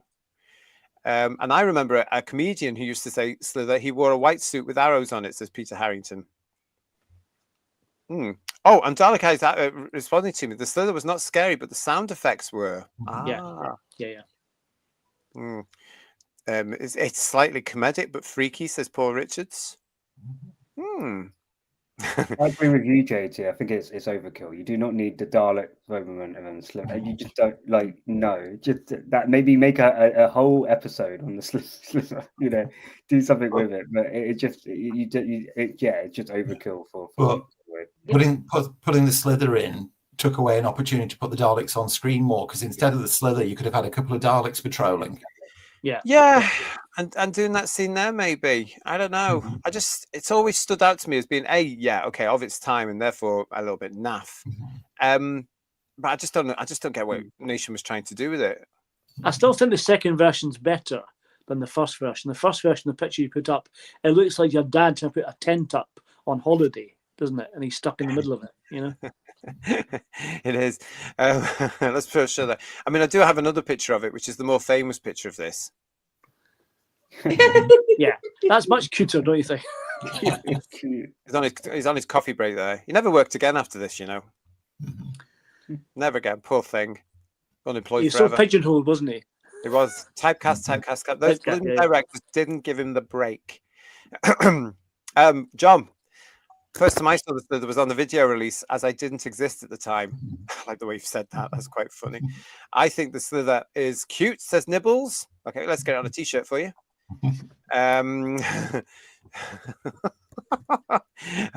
Oh my, that pic, says Graham. I know it's one of the funny ones, that one, isn't it? Lots and lots of people in the chat with us here. Padding, says Legion of James. Padding, I don't know, but it does feel a bit slotted in to get another creature in the mix. Yeah, maybe that's what he was thinking about. And Captain Borsak said the Slither started a long tradition of unnecessary rubber-suited monsters appearing in Doctor Who. Unnecessary? I ask you. It was a guard dog, says the Forbidden Man. And Rose Kirby is saying, hey, in 1964, I was only 3 years old. It will be great to actually see this again. I just hope it's worth the wait. I think on balance it is. It's certainly worth watching. As I said, for me, it's a mixed bag. You know, there's the bits that are good are really good. The bits that are not as good, less so. Yeah, I think that's a fair assumption. But yeah, it's definitely worth seeing. And of course, it's important in Doctor Who for lots of reasons. Not one reason, the Daleks are in it. The second reason we're going to come to in a couple of minutes. And we've also got this from Domgo. Hello, Domgo, nice to see you. Remind me, but isn't the central premise of this story that the Daleks want to scoop out the Earth, attach an engine and steering wheel, and drive the Earth around the galaxy like a car? Yeah, they should have been stopped this at the planning stage, surely, on the Scarlet Council. So we can't afford to do this. It's way out of our budget. Yeah. Is it actually ever explained why? No. And as George said, why they didn't choose a planet nearer to their own solar system, I don't know. Yeah. So, Well, Earth has all the minerals. That's mentioned, isn't it? The Earth has the mineral things. But what would they do with it, Emilio? What would the Daleks do with all the minerals? I just think the mystery of, why did the Daleks invade? Why haven't they just wiped out all the humans? And kind of building that up, it did really well. I think the minute it reveals what they're doing with the mine, it just does. And then you're just sitting there going, okay, why? And it never gets answered. I actually think maybe it would have been better had they just never revealed what they were doing with the mine anyway, and kind of leave it up to the audience to kind of guess themselves. I don't know. It didn't. If you're gonna give us the explanation that they want to basically move the Earth like a car, you've got to give us what's the ultimate goal of doing that. Otherwise, just don't reveal anything, because there was good mystery in what the kind of why piece.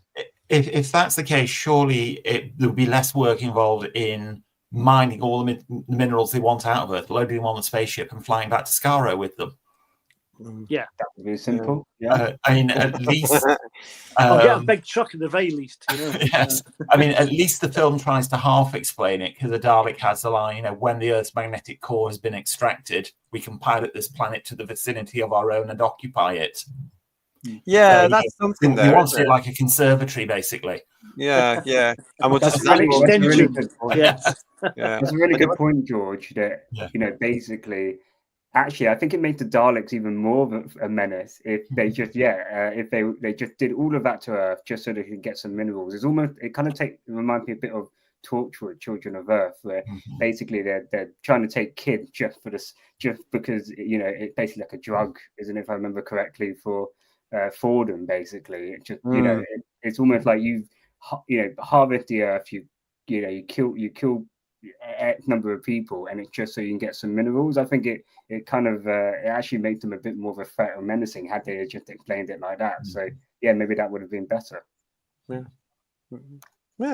I think maybe we're going too deep into it here. I don't know, but isn't that why we're here?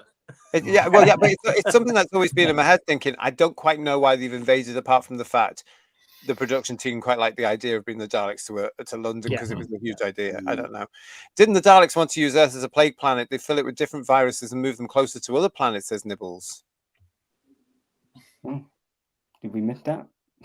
No, I think that's probably come from some sort of offshoot from the actual original show. I don't know. It's an interesting idea, though, isn't it? Well, they like their viruses, don't they? So They love their viruses. The I love Daleks. the They're always- viruses, yes. They love them. They're always coming up with some useful one. And we've got here from Oh. Lee Smith. I've never seen the Slither. You're going the wrong clubs. Honestly, I've seen a few in my time, Lee. Whoa. Dodgy. First mention of Dalekanium in this story, says Carwin. Oh Yeah. That's very true, actually. That becomes something. Wasn't it mentioned in one of the books, though, before? One of the Dalek things around the time? Either the Dalek Book or the Dalek World, I think. Yes, it's one of the David Whittaker things that he's added in, isn't it, really? And it's used again in Day of the Daleks, but in a different context. It's actually explosive, isn't it? Totally, totally. I think they may have got a little bit wrong there. Who knows? It's complete nuts, but I love it, says Domgo. And Mark Milford, Slither suffered from the same issues as the Merker. It seemed like a good idea when it was being created, and it's downhill from that point on. It's better than the Merker. That's when they should have learned. We can't really pull these sort of things off, but no, they kept doing it for 26 years. No. Here we go. Paul Rose says the Daleks invaded Earth because that's where the BBC could do the location shooting. Don't overthink it. He's right, though, isn't he? That's what we do as fans. We're all very sad. It was on page 99 of the Target novelization where Wells tells Ian that the Slither is a pet of the Black Dalek. It's called the Black Devil. Oof. The Dalek of Chaos. Yeah. There's so many great points in this, though, isn't there? I mean, there's some brilliant performances. We have to mention this chap. Yeah. For the scenes for Dortmun. I mean, this is just again. I don't know. The whole thing about this as well. It's well performed. It's really nicely. I actually think these scenes as well, guys, is nicely directed. Because this is the human story that you were talking about earlier on. This is where it all starts to come out. And this guy is the lead part of that. He's really putting it all through, you know? There's a lot more pathos from this version than the film version. Yeah. You know? Yeah. Yeah. And he's relatable in that sense. But there's more time in this version, isn't there? Yeah, that's true. You know? Yeah, that's very true. That's very true. But in here, you know exactly what's going on. This is the resistance. Yeah. You know, and I like the way it's all put into context. And there's a sort of thing there. You know, how everything's gone backwards is part of the story. Like they go to the museum, don't they, to get a car? It doesn't just turn up on a street type thing. You know, they have to travel for it. There's a story. There's a plot line to each bit of element that they have to do. I mean, but Barbara's really kind to Dortmun, and he realizes he's going to be a burden on them and sacrifices himself. And that interchange between the two of them is lovely when she's trying to support him. And he realizes that he's going to hold them back and then takes his own life with the Daleks. That is a really moving moment, don't you think? Yeah. Yeah, it really is, because Barbara, I mean, this is the first time they've been on Earth, really, isn't it, for all this time? And here's these people she can relate to, even though they're from her future. She can relate to them, and the human element comes out. So when he does that, it really affects her. You know, she's very much sort of... You know, gets the feeling of war, a human war, really, with these motorized dustbins. I think it's a great, lovely built-up characterizations here, and that because they've had the time, they've really gone to time with developing them. Likewise, Bernard Kay's character, Tyler, is really good as well. He's really kind of that hard-bitten kind of man who's been through lots of things in the time the Daleks have been here. He's got a worn tone expression most of the time. Great performance from Bernard Kay as well. It is, it really is. That's the wonderful things about this, you know. and this is the roller coaster of these episodes, down to the direction mainly, I think. Although some of that writing as well. Yes, Mr. Nation, we'd like 6 more episodes, please. Dad. You know. Next week, here they are. Terry notices Tuesday, okay? Yeah. Oh, you've read this one before, have you? Oh no. Oh my gosh, we're back to the Peter Haining thing. The death of Dortmun is chilling stuff, says Paul Richards. It is. And you do. Am I the only one that feels sorry for him at that point? You think, oh God, why did you do that? Yeah. You feel sorry for him as soon as he realizes he needs to go and do what he needs to go and do. When he leaves the notes and then sneaks away, that's horrible, you know. Sad. Yeah. You know? Yeah. Dalek Eyes thing at the time, he was so shocked that Dortmun actually died. Oh, yeah. See, there's the impact of kids watching at the time. He didn't do that wonderful thing that another actor does in Dalek Invading Earth and spins the wheel for the final time, which is a lovely dramatic moment. Yeah. Yeah. Did you two get those two, Amelia and Kirsty? Did you get that whole thing about this whole sort of the relationships and the drama of the relationships? Yeah, a little bit. I mean, I thought he was a nice character. Clearly loved making bombs, and he's very trigger happy. Yeah, but it was nice. It was nice that he kind of sacrificed himself. I guess not spent too long enough with that character to feel emotionally invested. Right. There's a little bit of that goes on throughout this episode. Even the Susan, is it David? Right. Again, I'm not spent long enough to be emotionally invested in that relationship. I think again, it's trying to do too much sometimes. I think maybe in one episode, and I think that might be affecting the way that I feel that I've not got emotionally attacked. Kirsty, you probably, do you agree on that? Yeah. So when Dortmun, I was like, oh, that's a shame. Oh, that's cool. He's a bomber. Nice. And then when it came to the second part with David, I agree with that. That's what our message used earlier on. Going, I have so many questions. That's lovely that Susan is building this relationship at the end of the world and she's found someone special. But then he's like, marry me, like after 5 minutes. And in like a character and like for a female as well, I was like, oh, stop the bus. Even in the 60s, I was like, that's that. I was like, too much too fast. She was taken in by that fish, Kirsty, wasn't she? That turned her head. And go and have a wee bit of a courting session before you're going to put a ring on it. And I was just, that took me out of it slightly. But I was like, I like the romance. That could have had more time to flesh out, or more 8 episodes, Kirsty, if you did that. So the 4 main resistance fighters characters, out of the 4 of them, I thought David was the weakest, both in terms of how the character was written and the performance, unfortunately. Yeah. One thing that really jarred from me was, seemingly out of nowhere, he knew Susan was an alien from another time, and it was like, oh, no biggie. Yeah. I just can't go to Venus when I feel like it. It's like, sorry, you've just acknowledged that this woman you're talking to is of a completely different species, of another planet from another time, and you're not turning a hair. Yeah. Well, he's used to aliens, isn't he? He's met the Daleks, hasn't he? So he's used to that kind of thing. So I think in the context of the story, because these Dalek things have taken over your planet and destroyed everybody you know and love, and destroyed another one coming along, another couple of aliens coming along. But again, it's of the time, isn't it? You have to hold that, suspend your disbelief here about what's going on there, because there would have been scenes off camera. On that one. It just jarred for me. There should have been something there to bridge that. It felt forward. I think that's it. It felt like, Caroline Ford need to leave by the end of this episode. Yes. That's what it felt like. I think there's a neat idea around her feeling out of place and out of time, and if you try and set that up at the beginning of the episode, but maybe again something like that probably should happen over a few. Again, I hadn't watched the previous episodes, so maybe forgive me if it was already covered, but were those themes explored earlier in other episodes? Because I think it would work better had that happened.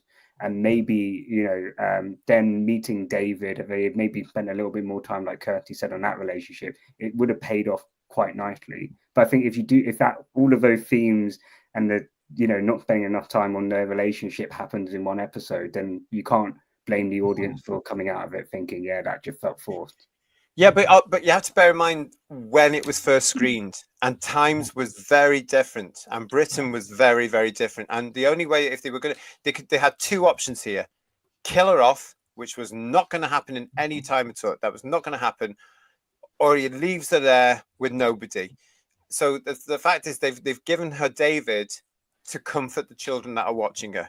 because they can relate to this sort of thing, and that, you know, and that's all they could do, really. There was no other way they would. And listen, we're getting onto this, so let's get onto this now, everybody, because this is the first big leave. Carol Ann Ford leaving Doctor Who. This is the first leave of the regulars. This is the first shake-up of the regular team. This is important. Yeah. The issue for me with this in particular, though, is, you know, Carol Ann's performance is like really up here. I mean, she knocks it out of the park. She really does. And the actor who plays David, and his name escapes me, you know, Carol Ann Ford's there. You know, he's sort of down a good number of notches, and they just don't balance out. And how amazingly photogenic is Carol Ann Ford? Yeah, stunning, absolutely stunning. Yeah, yeah.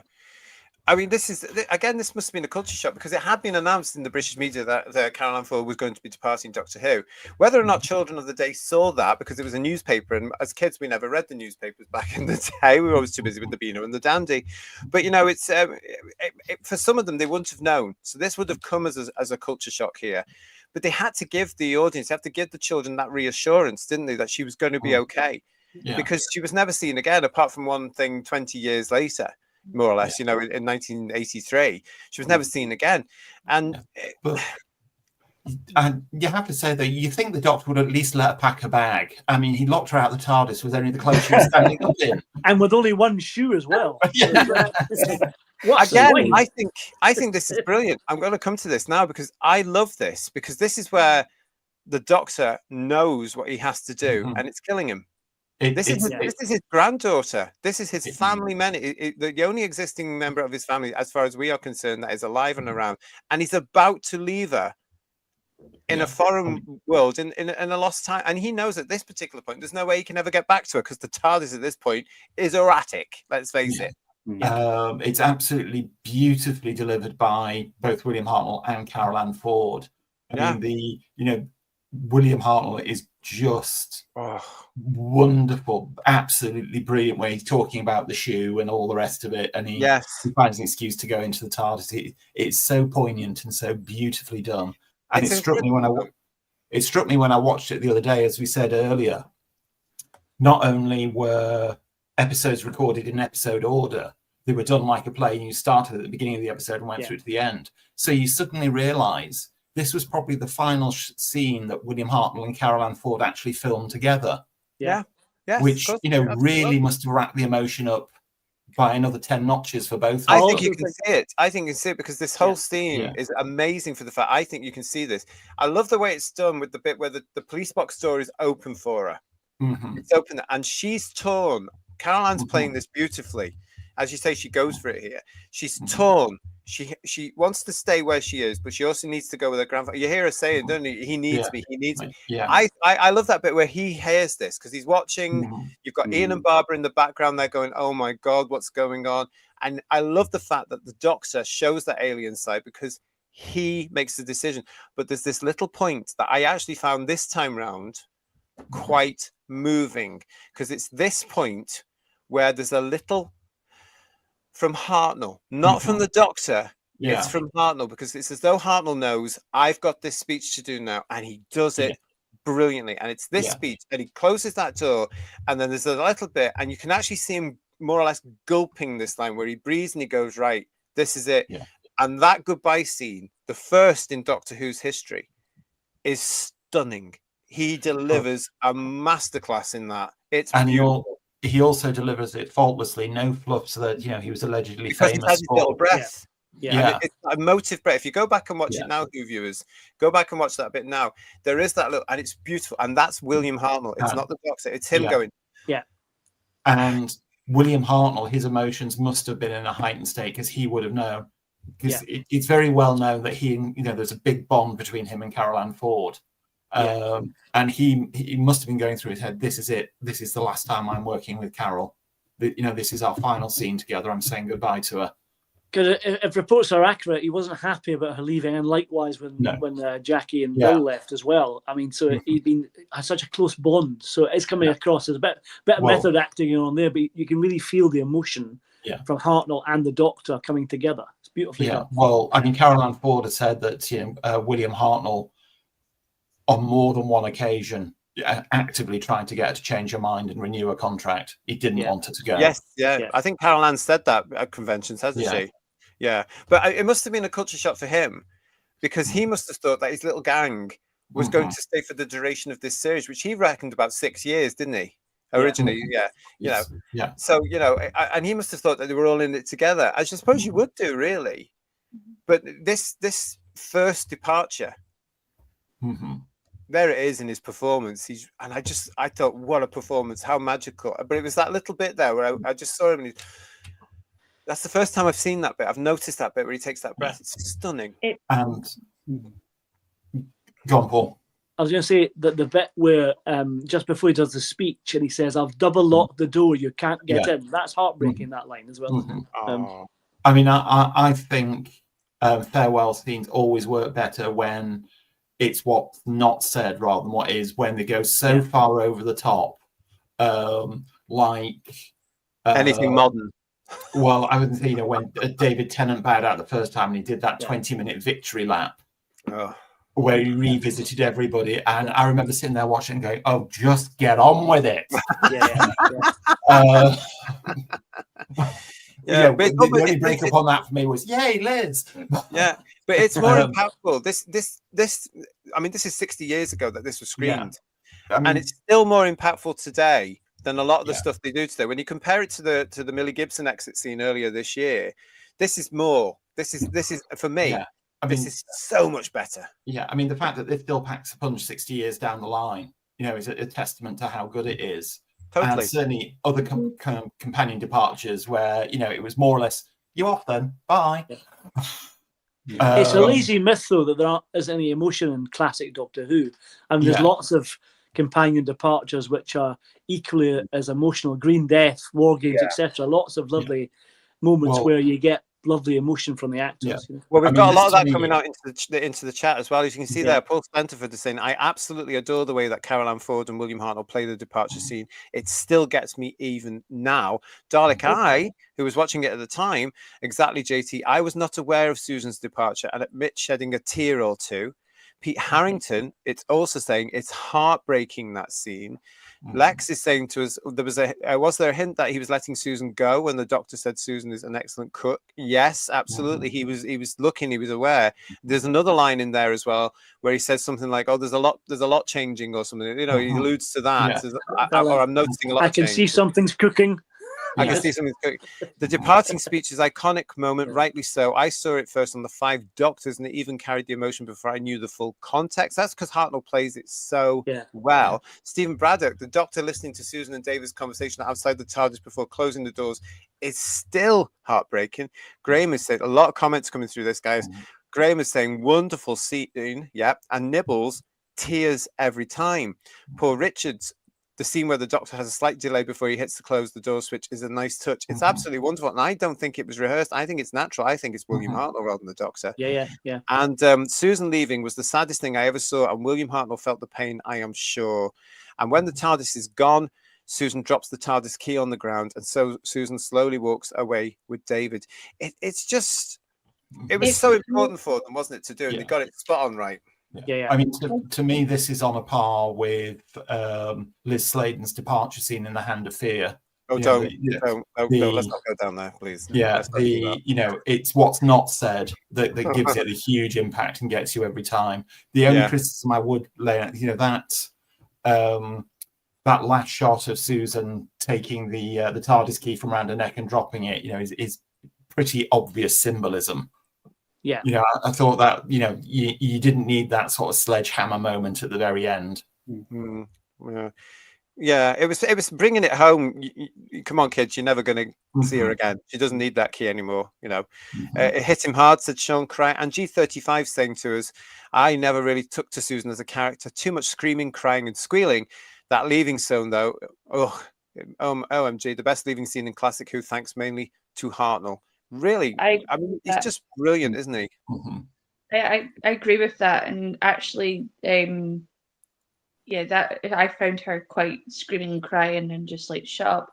But I just thought that scene was beautiful, and actually, it made me feel a bit emotionally wrong because it reminded me of my granddad, And when I hardly kind of in kind of last couple of years with the pandemic and me living abroad, I hardly got to see him. And it was that he was a man like that. Like, he wasn't full of chat, but sometimes he would just come out with these kind of speeches like, "It'll be all right, lass, we'll be fine," and that kind of everything's okay. So it just reminded me a bit of that, and that it was like, go and see the world and everything's going to be okay. And like, yeah, you don't come back here, just go out and see the world. And yeah, it made me a bit like, yeah. It's. I just think. Wow, I just think how brilliant were they? Carmen is saying to us, the key being left under the bridge was a nice touch, leaving home behind to move on. As well, I never thought of it quite like that way, but yeah, I see what you mean, really. I get that. I remember my eyes out when I moved out, and I gave my home key back, so I can see that. Emilio, did this hit you at all, this leaving scene? Oh yeah, definitely. I think it's I thought you were going to say no. A lot of everyone covered a lot. Everybody covered some good points. I think it is, the more to do with the body language and the kind of body expression that you get, as George was saying, less words. I think Hartnell, when he was listening in, you can almost feel the doctor, kind of go, sad, but kind of realizing that this is what Beth, this is what Beth for her. I need to let her go, and then putting a kind of brave face, a brave smile for her. It's a very grandfatherly or fatherly thing to do. So yeah, I think it's definitely a touching moment. I do imagine that post the scene cutting at the end, that she just runs back and get the key, because it's nice to keep it as a bit of memory. She's just like, oh, why did I drop it? I should go and get it back. So in my own canon head, that's what happened. Keeping the options open. Exactly. Well, no, but I also think it's a piece of it's a piece of home for her as well. Like, oh, it totally is. Yeah. So you would keep it, right? So I just feel her dropping it was a bit. It's a bit like, oh, I never needed that kind of. I get why they did it, but that wouldn't have been my choice if I was. Yeah, I agree with you on that one. I mean, if it was me, the route I would have taken would have been the exact opposite. She clutches it to herself. She's not going to let it go, even though she's got this new life. That's still so important to her. I think that would have had more impact.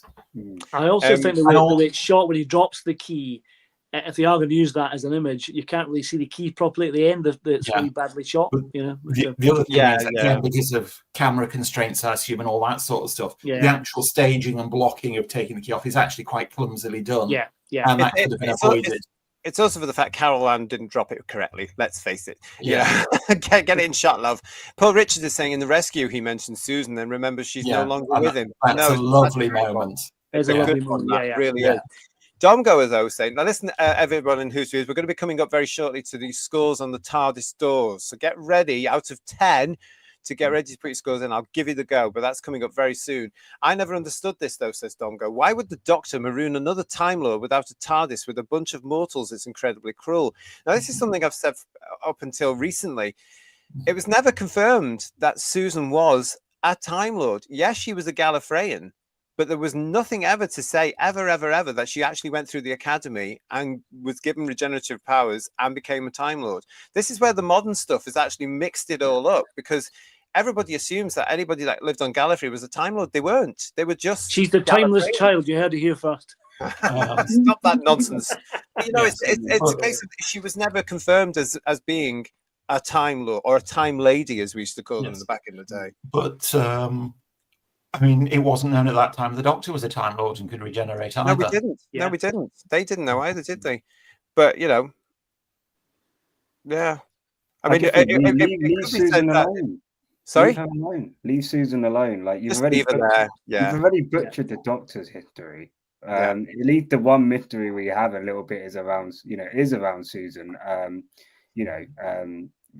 There's always been that thing of, he said, grandfather, are they biologically related? Did he, it's, but I don't want to know the answer to those questions. I like the mystery. So, please, RTD, I know he's been exploring it with a new series. Please, for crying out loud, don't bloody bugger Susan as well.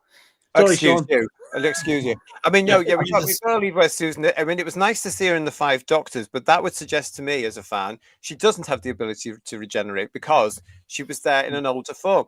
But then again, these days, Susan could turn up at any point with a hairy chest and big legs and thighs and a rugby player build, being a man. Jason Parker is saying the goodbye scene in this story is shocking. No overused sensational music, no overacting, and no tears. It's incredible acting. Can you imagine though, as I Dalek had that privilege of watching it on that Saturday night and just going, that must have been incredible, because we all know it's coming, it's on the way. Must have been amazing. But thank you for that one, mate. Right. Thank you very much to everybody for that. We have, John saying, sorry, I should have said time, lady. You're there's that line that Hartnell, was it in Unearthly Child, where he said, Susan and I are cut off from our own world and our own time. Yeah. So, he specifically says that they are of the same race and they are aliens. Yeah, that was the only thing that was ever established about them. Exactly. So, I've always thought Susan would have been Gallifreyan, but she was too young at that point because he practically kidnapped her, from what we know. Well, she could be 170. We don't know that. You know what I mean? Yeah, but there was, Romana. Yeah. If we look at what comes later, there was nothing to say you, Susan, are a Time Lord. There was everything to say Romana was a Time Lady, and she let us know it. Let's face it.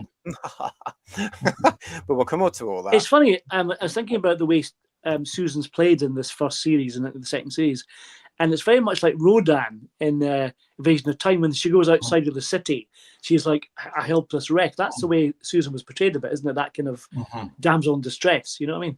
Yeah.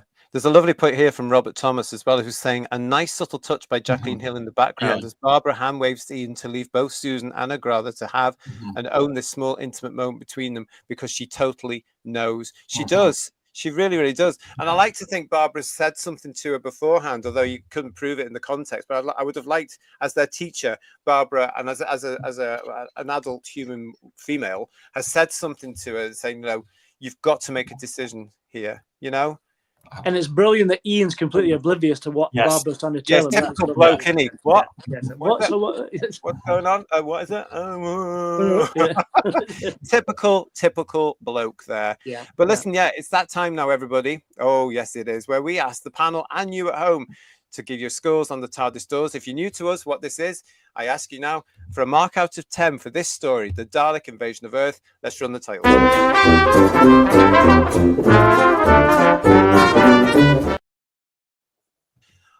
Oh, yes, Dalek Invasion of Earth. I hope you have enjoyed it tonight. Thank you, everybody, for giving us all your comments here. Really enjoyed it tonight.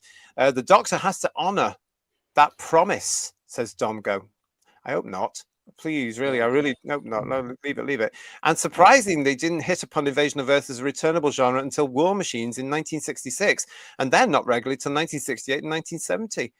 Iconic 9 out of 10, says Robin Calvert. So there we go. There's our first comment. Let's get to the panel on that one then. Let's go with Paul first. Out of 10 for Dalek Invasion of Earth. This is a hard one for me because a lot of good things in this, and we've talked about the good things and the bad things. I think some of this is a little bit overrated for me, a little bit. So my view of this changes quite a lot depending on what mood I'm in. So I'm going to say possibly 7 out of 10. Okay, 7 out of 10. Kirst? 6 out of 10, purely for the last few minutes of the speech between the Doctor and Susan. Ooh, okay. Ooh, all right.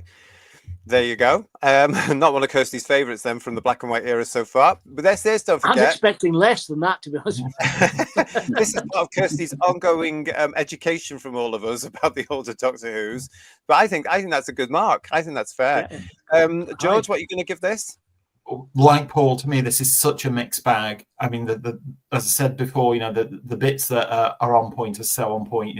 If we were looking at World's End, the first episode in isolation, I would unhesitantly give it 10 out of 10. But there's so much where you think, I think, why didn't you do it like this? It was staring you in the face. You had the resource to do it. It's like it got to a technical rehearsal, but it needed another round of going through it to put the polish on it that it really needed to do the story, the scope of it justice. like everybody else, the closing minutes, Susan's departure is phenomenal, and that's down to William Hartnell and Carol Ann Ford more than anything else.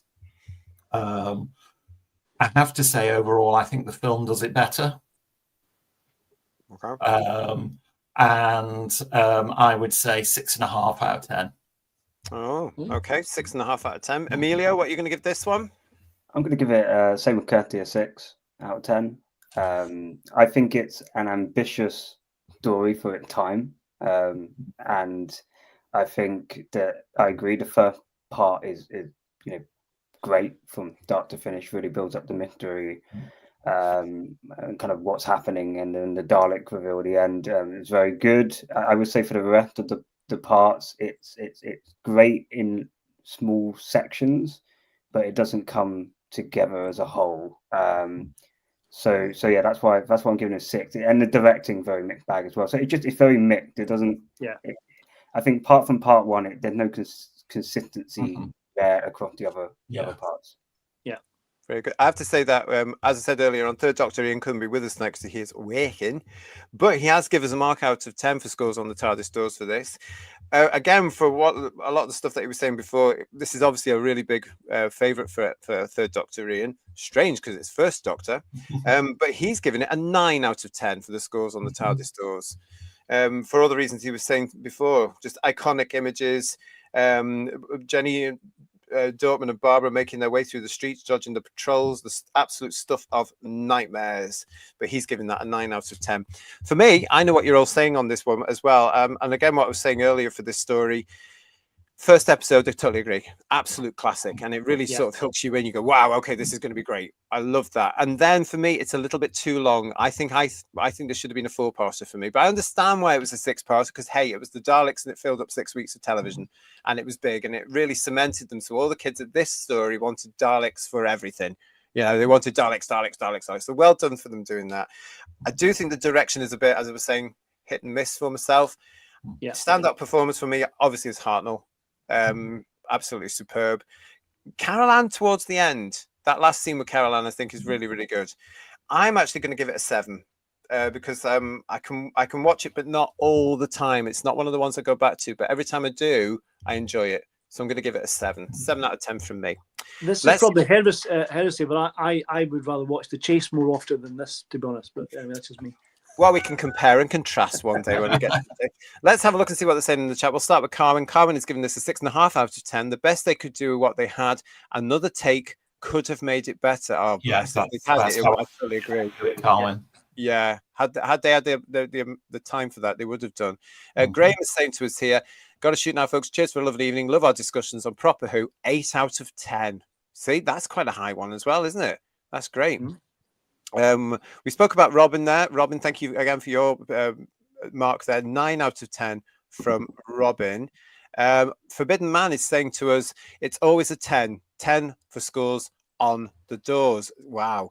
Lex Kane is also giving it a 10, but if I could, it would have been 100 out of 100. David was like Don from Lost in Space. Excellent performances and filming. Fantastic farewell scene speech from Hartnell, which was good in the Five Doctors as well. That's where a lot of us got to see it first, to be honest, at the Five Doctors. It's weird. It's almost in a different context, isn't it? The Five Doctors to this. It's weird. Yeah. Well, yeah, but it works there. John was definitely what's differently. Actually, just very quickly, this has suddenly just popped into my mind. If, as they're saying goodbye, the Doctor promises Susan that he will come back and see her again, surely that's all the more reason to keep the key. Yeah. Don't know. I don't know. Nibbles. Or at least come back and give her the fixed shoe. That'd be quite good. Yes. Here, you forgot this. Yeah, you forgot this. I fixed it. There you are. God, can you imagine the poor woman? She'd be like, who are you? Nibbles. 9 out of 10. The voices let this one down, unfortunately. That's the Dalek voices. Rick Storm is giving it a 9 out of 10. And David Harding, 10 out of 10. For me, it's a great story. Sean Cryer is saying a strong 9 out of 10.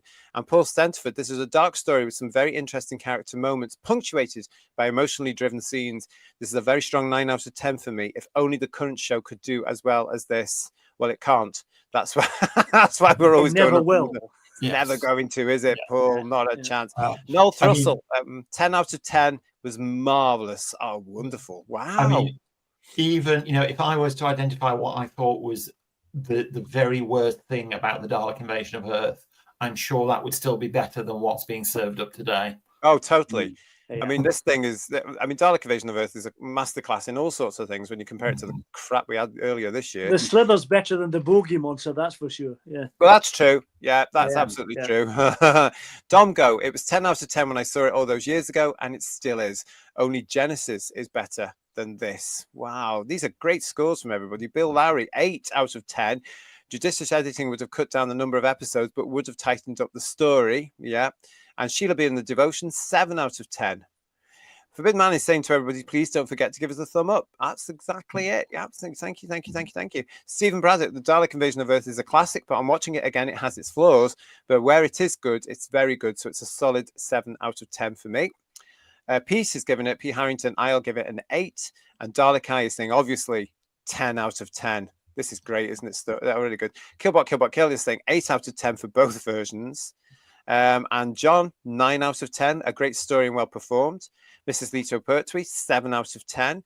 And Richard Brooks, 9.5 out of 10.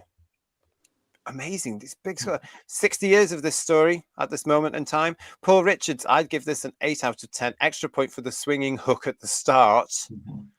Yeah, I've forgotten about that. Yeah, that's quite... And Paul Rose, 8.5 out of 10 for me. A fantastic classic story. Timeless, dips slightly in the middle. 7.5 out of 10 from G35, mainly for episodes 1 and 2 and that leaving scene. What we got? 8.5 out of 10 from Komodo. Nice to see you. Look at it. I'm so impressed with these big scores for this. It's 60 years old, for crying out loud. Amazing. 7 out of 10 for the first and last episode, says Anthony Green. And Julianne's giving it 10 from me. I love this story. The great bits far outweigh the questionable parts. It's everything great about Early Who. That's a great point. It is a good point. And Daryl is saying to us, Daryl Joyce, 8 out of 10. A great opening, great ending, and good adventure along the way. Darker tone than the movie, and great to see that after years of seeing the condensed story in the film, happy memories of the VHS. Yeah, that Monday when it came out, going to get it from our price. Love it. I was just thinking, I can't wait to see this when I get home properly clear. 9 out of 10, says Legion of James. Only dropped 1 point for slowing in the middle. Yeah, I know what you mean. That's where it gets me. And Peter Venkman fan site, 9 out of 10. More emotional hits than negligible misses. There you go, guys. That's really good there, isn't it? What else have we got there? Anyone for any more? Have we got any more there? Legion of James? No, I've done that. Yeah, that's fine. I think we're there. And Gilliam, hi to you. Just got here. Are we voting on another hour and a half cut down colorized? Sorry, no, stop it. Behave. Let's hope not. Yeah. I know, yeah. We are. Oh, Peter Davies. Nice to see you. Thank you, Peter Davies. 9 out of 10. Huge scores for a 60-year-old story. Isn't that amazing? Mm. Do you know what I mean? And yet we had, I'm going to say it again because I enjoy saying it, that nonsense, the 2024 nonsense, our first zeros ever on this channel in scores on the TARDIS doors. And yet here we are with a 60-year-old story that's getting 7, 8s, 9s and 10s. Wow. I wish they were here. They were so proud of that, wouldn't they? Absolutely amazing. Well done to all of them. Well, listen, thank you very much, everybody, for joining us. Really, really lovely to see you. To Paul, to Kirsty, to George, and to Emilio, thank you so much for taking part in this one, which was our viewers' choice. Thank you. Thank you. Great fun. And thank you. Yeah. And thank you, everybody, for taking the time to actually go onto our community tab and voting for this. We got great reactions for this for our season 2 show to review. So thank you so much for taking part. And thank you all for your lovely comments. It's been absolutely wonderful. Nibbles is saying to us, thank you for reviewing one of my favorites. Isn't that nice? Mm-hmm. Thanks for a great show, says G35. Oh, there's some lovely comments. And Dalek Eye, thank you for everyone for a brilliant show as ever. Thank you so much, everybody. Mark Milford, there you are. 8 out of 10. It changed things about the show and added others. Yeah, I see what you mean there. I do see what you mean. It's interesting. And Rick is asking us for the Web Planet next. Well, it might not be next. But we will get around to it. Carwin Morris is saying 6 or above is still good. Really is, isn't it? Especially for something that's 60 years old. Let's just hope they don't go and ruin it sometimes. Anyway, as I say, from Paul, Kirsty, George, Emilio, and myself, thank you so much for joining us. Thank you again for voting. Don't forget to please like and subscribe. Give us that thumb up. It does help. If you're subscribed to the channel, make sure you are still subscribed to the channel. You can find us on Instagram. That one over there looks after the Instagram for us. There she is. You can find us on Facebook. The other way. You can find us on Facebook. Just look up Whose Views. We are there for you. And we will be back very soon with more. Make sure you've run that bell and you keep looking at our show page. You know what's coming up soon, don't you?